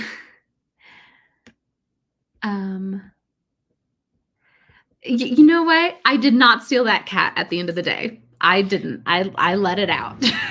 Okay? So anyway, I got through 8 scene summaries, whatever they are, LOL. I do not know how to outline. I'm just making it up as I go. You're doing great, sweetie. I believe in you, Wendy. And honestly, sometimes you just got to get in that headspace. You don't need to follow rules. You're just in that headspace of outlining, and it will come to you. Grayson says, I saw that video on Instagram. We are influencing each other's content. It's so true. It's so true. There are so many times where I'm like watching a video. I'm like, oh, I've just sent this to Devasia. And then I see down in the bottom that it says liked by How to Eat Fried Grapes and 10,000 others. Oh, okay. She's already seen it.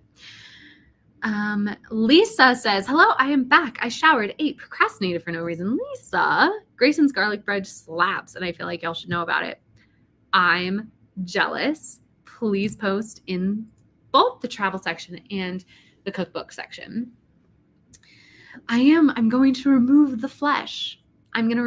But first we're going to do our mise en place.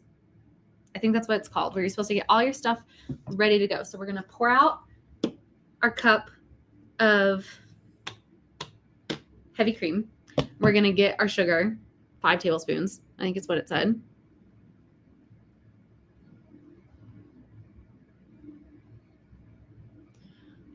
Directly. Okay.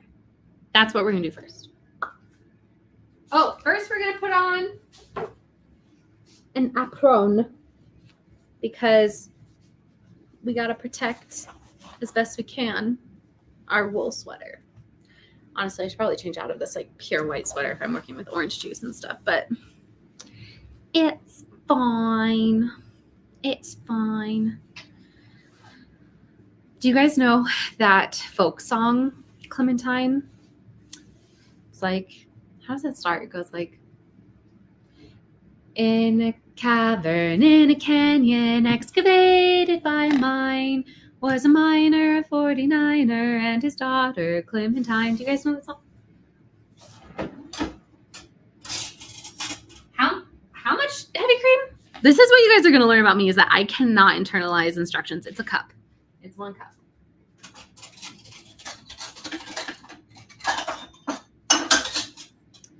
How are people feeling at the end of today's first day of March Madness? Are we feeling like we got a lot done? We're pouring out one for the homies. We're pouring out the heavy cream. This might tap me out of heavy cream. No, still got enough. Good. Oh my darling, oh my darling, oh my darling Clementine, you are lost and gone forever, dreadful sorry, Clementine. That song always makes me kind of sad. You guys ate all the garlic bread. I asked an hour ago. Ugh, it's fine. It's fine. Sugar.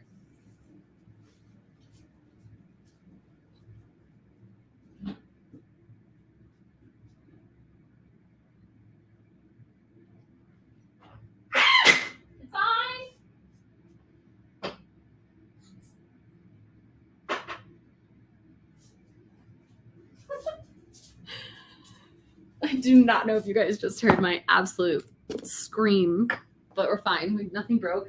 We're good. 5 tablespoons of sugar. Is that what it said? 5 tablespoons of sugar. Excellent. And we're just going to put those in this 1/4 cup thing. This is a 2 tablespoon thing. We're going to eyeball it. In fact, I might do 6 tablespoons just because my family, we're like, my rule for baking for my family is I always add a bit more sugar than is called for because we just like things sweet. We're not one of those adult families where we're like, oh, we really like this flourless chocolate cake specifically because it's not too sweet. That's never a compliment on our parts. So, oh, interesting. Am I just now learning that 1/4 cup is 4 tablespoons? Okay, good to know. We're going to use a 1/3 cup instead. Wendy's family is the same. Yeah. Yep. There we go. I think just like if I can just top it off to 1/3 of a cup. That's still no. Right, no. 4. Bloop. There we go. We're going to get it done. I don't even know if this is entertaining for you guys. I hope it is. But I feel like, for it to be March Madness, we have to go for at least like 6.5 hours, if not more, because the original one was 8 hours. So I'm just trying to fill the time. And also, this is content creation. This is work. I'm doing work for While You Smoke Cooks, which is totally irrelevant, but shh, it's fine. Okay, now what? Oh, right. I have to remove the flesh.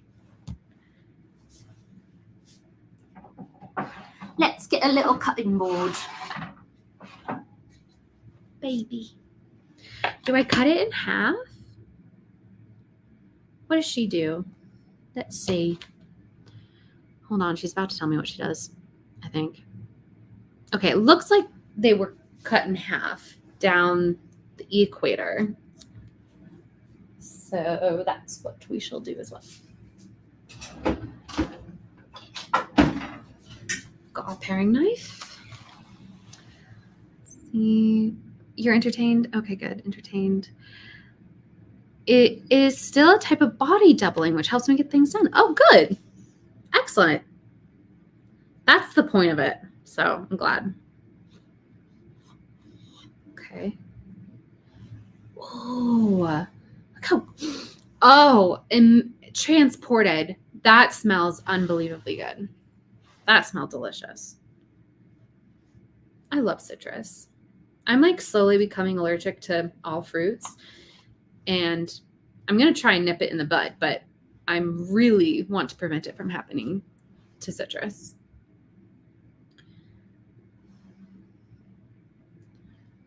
But yeah, I'm thinking about investigating allergy shots because, you need to eat fruit. But I know several people who've like had the same progression of allergy as I have, and it's ended up with them basically not being able to eat any fruit. Okay. This smells so good. How to become unallergic? I don't know if you can be, well, okay. So you can do this like 5-year round of allergy shots. I have a cousin who's really allergic to cats and dogs and like other stuff. And she goes in every single week for the past 5 years, and she's getting an allergy shot, which has like tiny little, it's like exposure therapy, and it just increases with every dose. So that way your body is just kind of getting used to the presence of the allergen without doing its best to, like, the shots start off so small so that it doesn't activate a severe response, and then your body theoretically gets used to it, and so then you can just keep upping the dose until your body can handle being around it. I don't know how you would do it for preventative. Like right now I'm allergic to all stone fruit, and I in the past 2 years have developed a slight allergy to apples and a slight allergy to pears and kiwi, and like it's just starting to expand, and I don't know. That's why I would need to talk to an allergist about it. I don't know how to do it in a preventative way, but I hope that it can be done because I don't want to become allergic to fruit. And thank you. It is from Williams-Sonoma. It's very wrinkly because I never iron it. Yeah. Williams-Sonoma. What am I doing now? I'm removing the flesh. This is what we've been trying to do for so long. I'm going to read this one more time.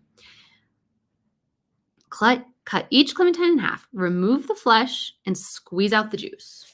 Okay, we're going to get a little bowl. Oh, they're stuck together. I wonder why. That's weird. Maybe I need to wash that. Strange. I just can't get over how bright orange these are. These are so bright. That's okay. Welcome back. We are cooking now. Happy awake time. What's the point of ironing aprons, right? Seriously. Hey, your body needed sleep. That's just the truth of it at this point. I'm going to use a spoon to remove the flesh. Just feels right. And oh God. I'm glad I'm using a spoon and not a knife because I just would have cut off my finger. So that's good. I will say that is one of my biggest fears getting more into cooking is that I just know it's going to happen, right? Like all decent cooks have the burn scars, have the sliced fingertips.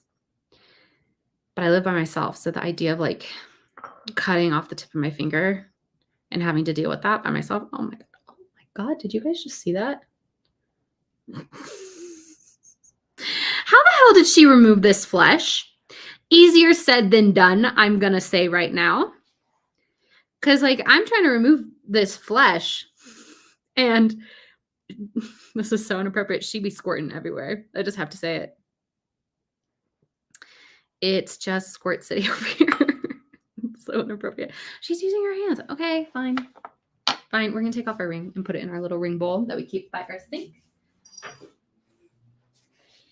And here we go. We're going to use our fingers. Okay, I can admit that using your hands is easier than using the spoon. This is much easier. There we go. Okay, look, we've got our first little cup. Our first little Clementine cup. Nice. Oh my gosh. I feel like my brain is just an incessant pattern of intrusive thoughts. And like, I blame Katie Ann for most of them, actually. She's the one who puts them there.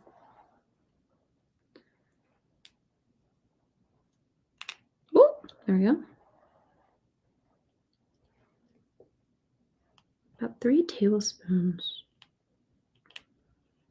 Remove the flesh and squeeze out the juice. That's what I'm attempting to do.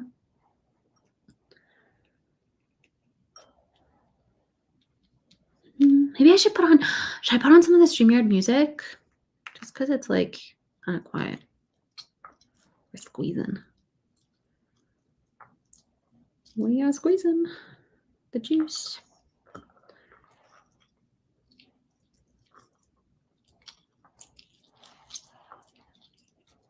Sorry if that is an off-putting sound.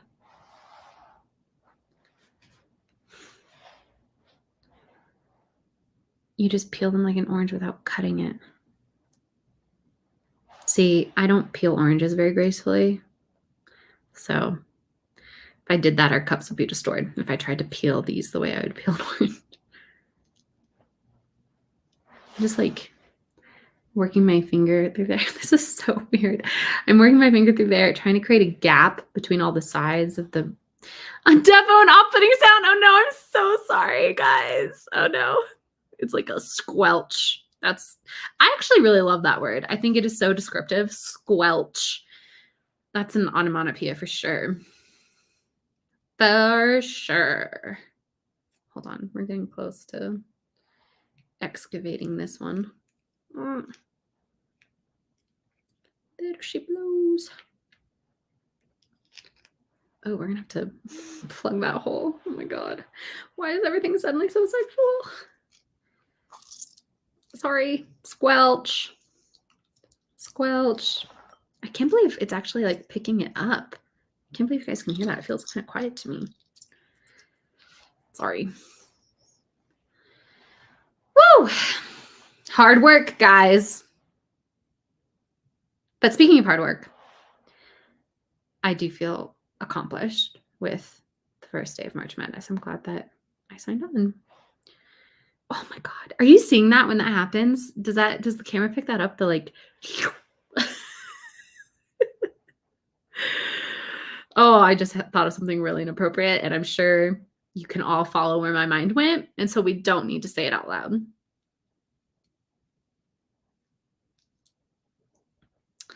Yeah. Oh, wait. I think I might know what you mean when you said peel it like an orange.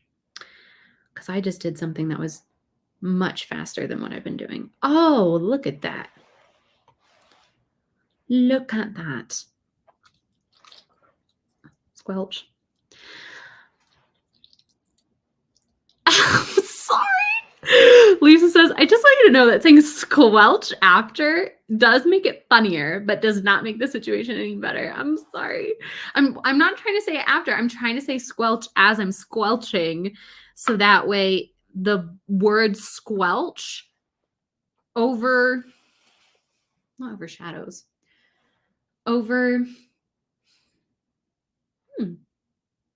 Drowns out is the phrase I'm looking for. Drowns out the actual sound of the squelch. I'm sorry that I have not achieved that goal, though. That's my bad. If this ends up being delicious, it's going on that list of things that are, it's like unfortunate to know how easy it is to make, and they look so fancy too. Not that I have no guarantee that I will be able to make my final product look fancy, but they really look very fancy. I feel like, if you got invited to a springtime soiree and potluck thing, and this is what you brought, people would be like, damn, she's got something to prove. But it's really so simple. That's how I feel about chocolate dipped strawberries. I have recently learned how simple those are to make, and it's bad news bears, guys. I mean, there's nothing simpler. Like the simple to fancy return, nothing simpler. Truly. Like you melt some chocolate, you dip a strawberry in it. You have chocolate dipped strawberry. It's so easy. Oh, it's so easy. All right. The flesh hath been removed. And one final squelch. Sorry. Sorry. All right. Okay. First, we're doing a wipe of the hands. Also very glad I don't have any cuts on my fingers because that citric acid would be stinging.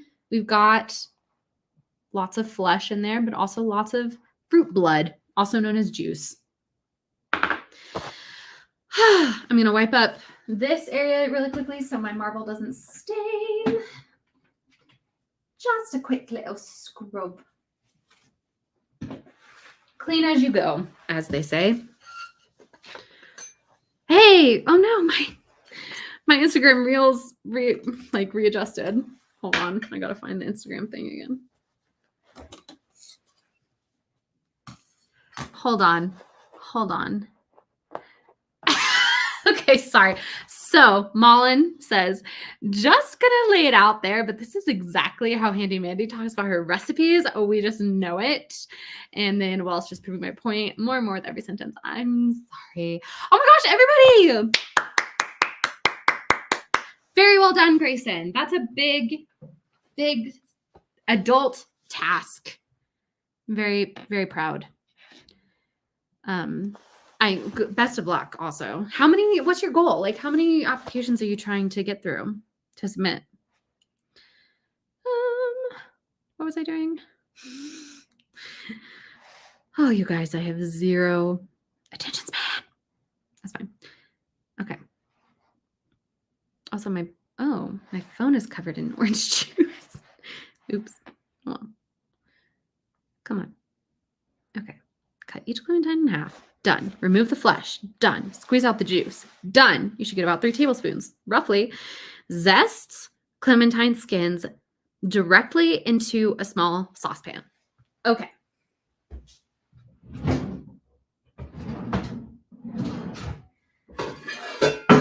Okay, so real talk, I do not have a small saucepan. This is my smallest saucepan. I hope that's okay.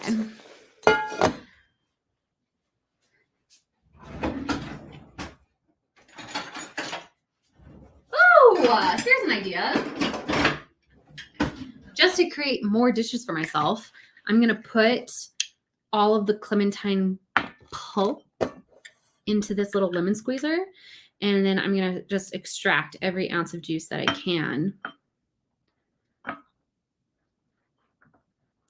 Just for that exact purpose. We want this to be a clementine dessert. We want to have all the flavor we can get. So we've got this piled up. This might be a big squelch, so my apologies.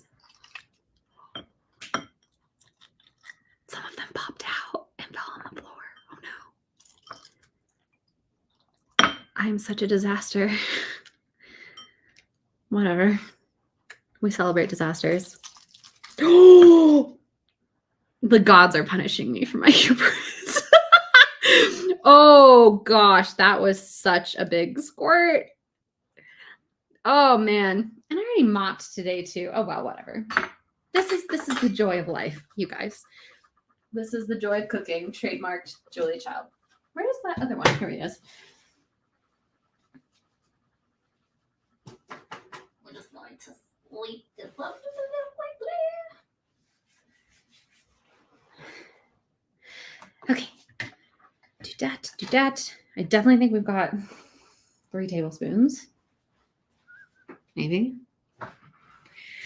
How is it 5:30 already? It's been a full work day. Congratulate yourself for a good work day. Grayson says, if you're making custard, make sure you get the right ratio of juice to eggs. I ruined it before by being overzealous with the citrus. No custard. No eggs. So I don't think this is actually custard. This is just heavy cream that has been thickened with sugar and juice. Maybe there should be eggs though, but I'm not gonna mess around with it. We're gonna see how truthful this Instagram reel was. Lisa says, I feel like we need to make that sound. The gods have punished me for my hubris.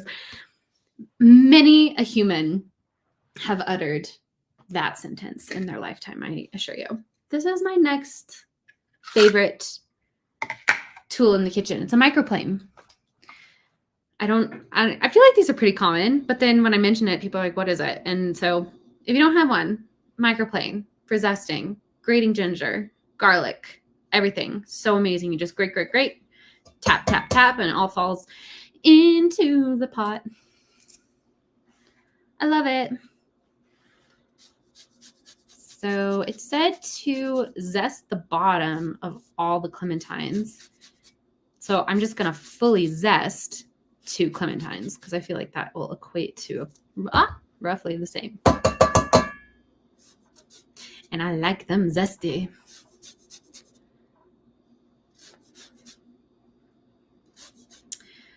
There was this one Halloween when I was in an organic chemistry lab, and I was like kind of mad that I was in a lab on Halloween, but we zested lemons and extracted the citric acid from them. It was so freaking cool. And I just told myself I was in potions class, and that made it feel a little better. But I did go dressed in a Halloween costume, and understandably the lab director made me take my cape off because it was so fire hazard with all the open flames. Oh my goodness. Okay, that's zested. One more zest.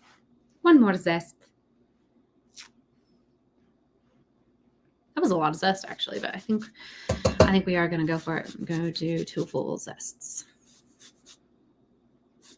I really want this to be delicious. Like, I'm so invested in this turning out well.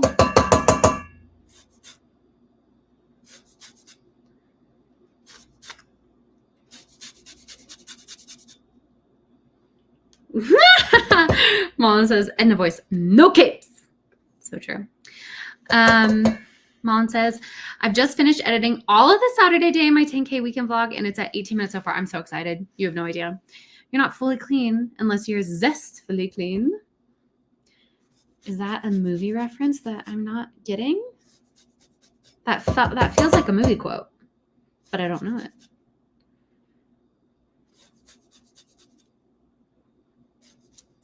We're fine. It's just always about, even when you make a mistake, it's about the self-reassurance. We're fine. Literally not the end of the world. Literally. Okay. I think that is a good amount of zest.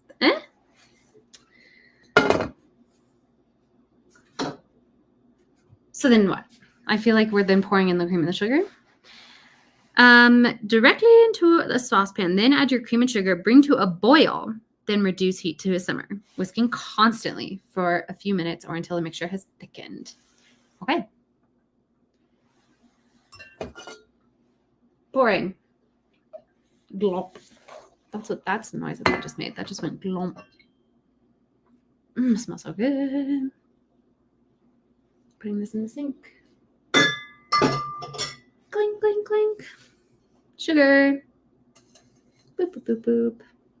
Am I supposed to stir while it comes to a boil? It says whisking constantly. But does it mean whisking constantly only after it comes to a boil? Huh. Come on. Come on. There we go. took it aside. I'm just for the sake of safety, I'm just gonna be here whisking. Hope that's okay. Jess says it was a commercial jingle for Zest brand soap. Everybody knows this, apparently. Also, I'm sure that the fact that this is a wide saucepan and not a small saucepan is going to affect the cooking time because it's getting more of the direct heat. But again, I'm not pretending to be a professional cook. The whole point of Wellissimo Cooks is that I don't know how to cook. I just know how to attempt to follow a recipe. And I like to show the funny results.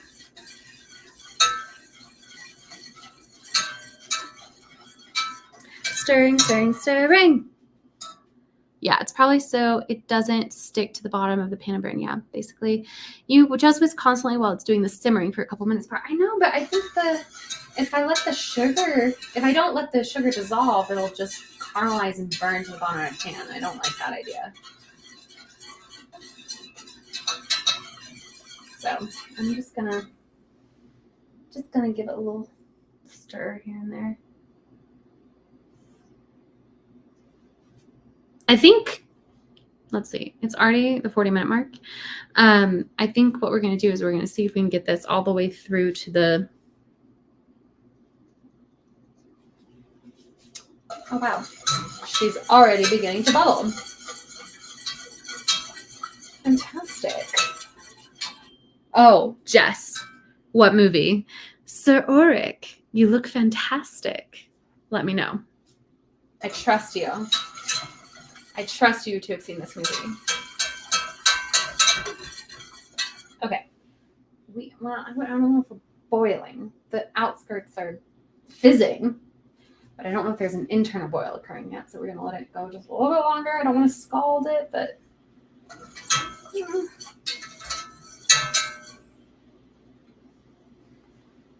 Do. It's just like scrape on these sides. Did you get it? Yes! Yes! Yes! Correct. So proud. I know I can always count on you, Jess. I'm so proud. Okay, we're gonna see. We're gonna bring it down. It wasn't fully boiling, but it was like getting real hot, which I know is not what the directions were. I'm sorry. It's just who I am. It's just the way it is. Okay, so then what happens after I'm whisking?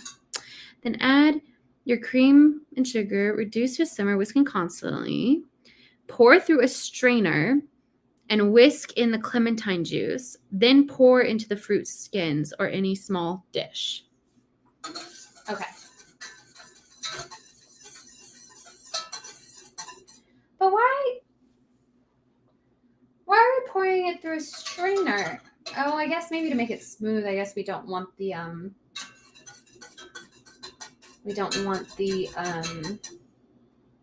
zest. Actually, like the zest is just for flavoring, and then we zest it once it's all set. That's the very final step is you zest it. So, okay, I guess that makes sense.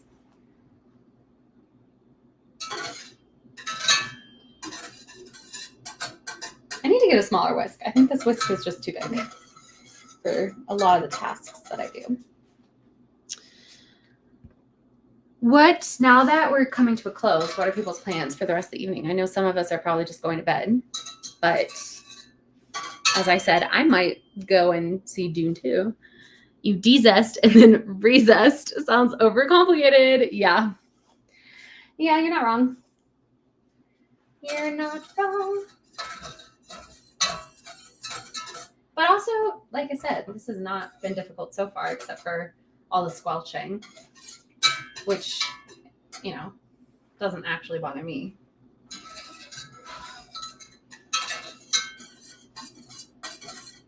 wish I could, give you guys a better view. I don't know if this is helpful at all. That feels really chaotic. There we go. This is going to hurt my hand very quickly.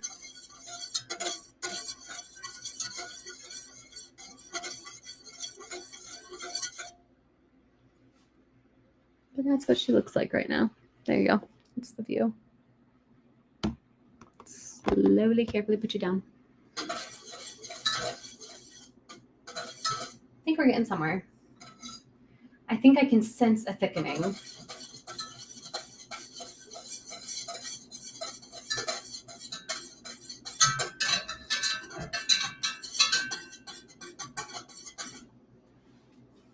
You desist, then resist.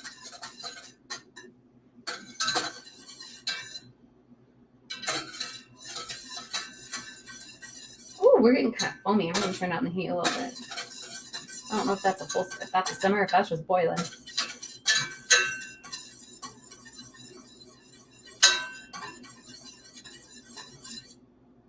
I have no idea what's happening anymore.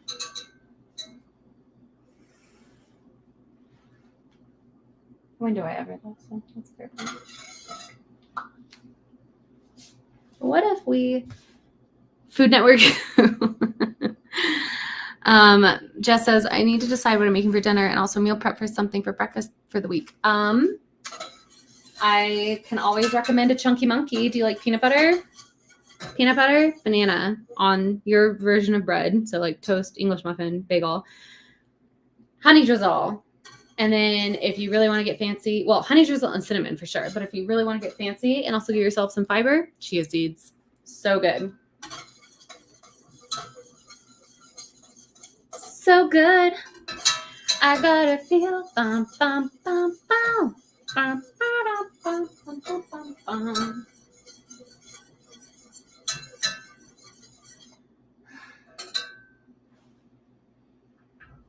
I don't know if you're thick or not.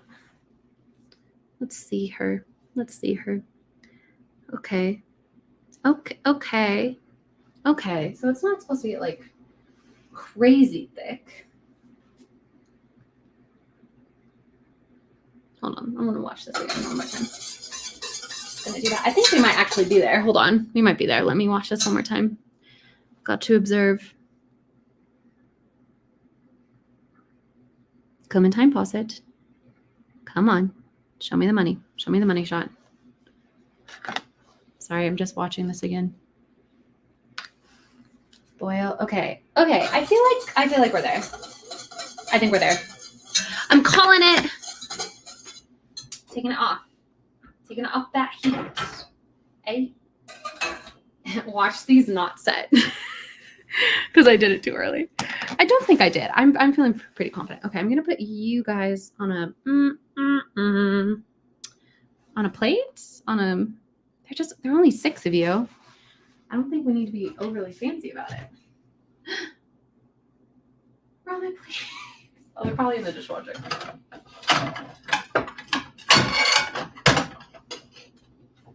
I'll use one of these. I feel like these will fit just fine. And then she uses like a quarter cup to pour it in. Okay.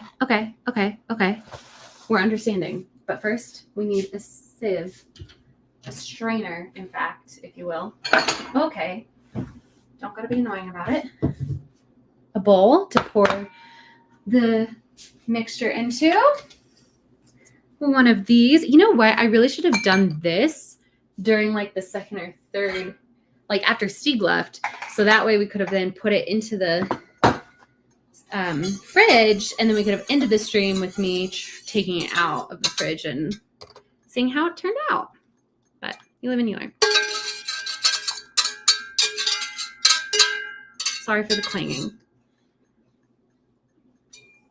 Okay. I'm just gonna let it go. Ooh, this feels promising. There's all that zest. It's got a good color to it. Hold on, let me just do this. Oh wait, actually, maybe I want this the juice because it says boil then reduce heat to simmer. Pour through a strainer and whisk in the clementine juice. Then pour into the fruit skins. Okay, so we've got the clementine juice here.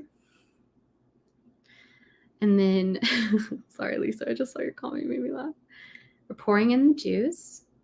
Also through the strainer, though, because of the flesh that's still in there. Okay. You know, this really smells like butter, which I find strange because I didn't use butter. Although I guess I did use heavy cream and then heated it. So there's like, it's butter adjacent. Okay, now we're whisking it in. Whisk, whisk, whisk, whisk, whisk. Okay. Wish I could, once again, I'm wishing I could show you guys what is happening here. Oh, that, look at that angle. That angle is an angle. Okay, then we're gonna put this here. Hey, don't misbehave. I'm gonna put this knife away because it's making me nervous. Okay. And then, yeah, she just kind of uses, I think I'm gonna use this 2 tablespoon marker thing to fill these up. And this is probably gonna be messy because some of these have ripped holes. And I'm sorry, but there's no way that all of this, like this 6, you know what I'm trying to say? Like these 6 clementines, there is so much of this. I need to make more clementine skins. I'll pour the rest into like small little bowls. But here we go. Let's do that. Oh God, it's pouring over. It's fine. You know what I think she did? I think she didn't take 3 clementines. I think she took like, let me see, like, I think she took 6 clementines and just like very carefully cut the very top off of each clementine to create a deep bowl, to create 6 deep bowls. Because I have about 3 medium-sized bowls and 3 shallow bowls. And I just don't think there's a way to get 6 deep bowls from 3 clementines. That's my conspiracy theory. It's pouring over. I can see it pouring over. Don't worry. I'm aware that I'm a disaster. A disaster.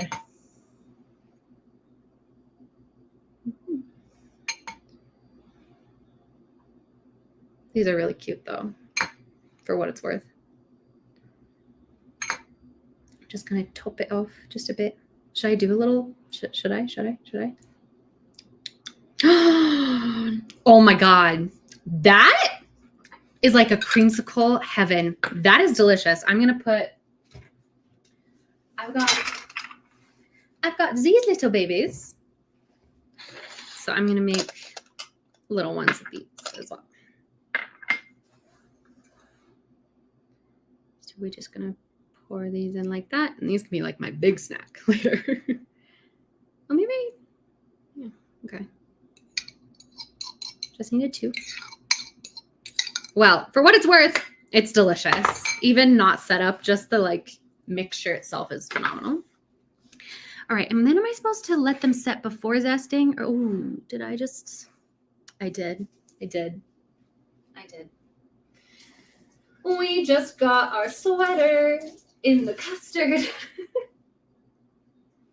Sorry, we'll roll up the sleeves. Hold on, let's see what it says.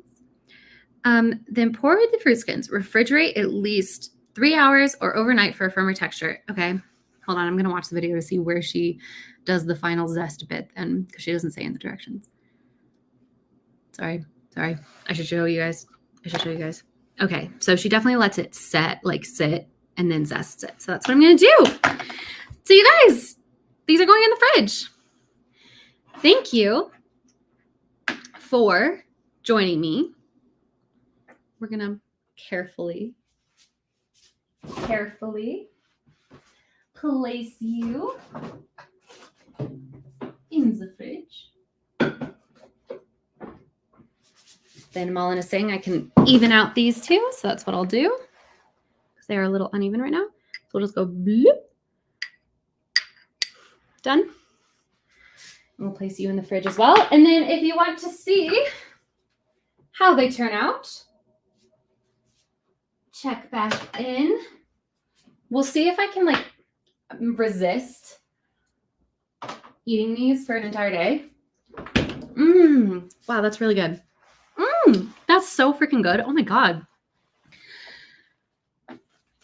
Check the cookbook section in about 3 hours because like what would that be at 7 o'clock? Because I figure I might dip into 1, and then my actual Instagram post, if I decide to feature these, will be up tomorrow. But anyway, that's it for the day. You guys, we made it almost 7 hours. Yeah. What are people saying? I thought you were going to put us on a plate. No, you were safe from me. Despite what Mullen says, I'm not Handy Mandy. This is just, I'm not. She's professional. Do you eat the skin? I don't think so. I think they're just meant to be like the cup, just as like a presentation delight, like a little delightful element of presentation. They are so cute. My conspiracy theory is that TikTok's lie. Who would have guessed? No, my conspiracy theory is that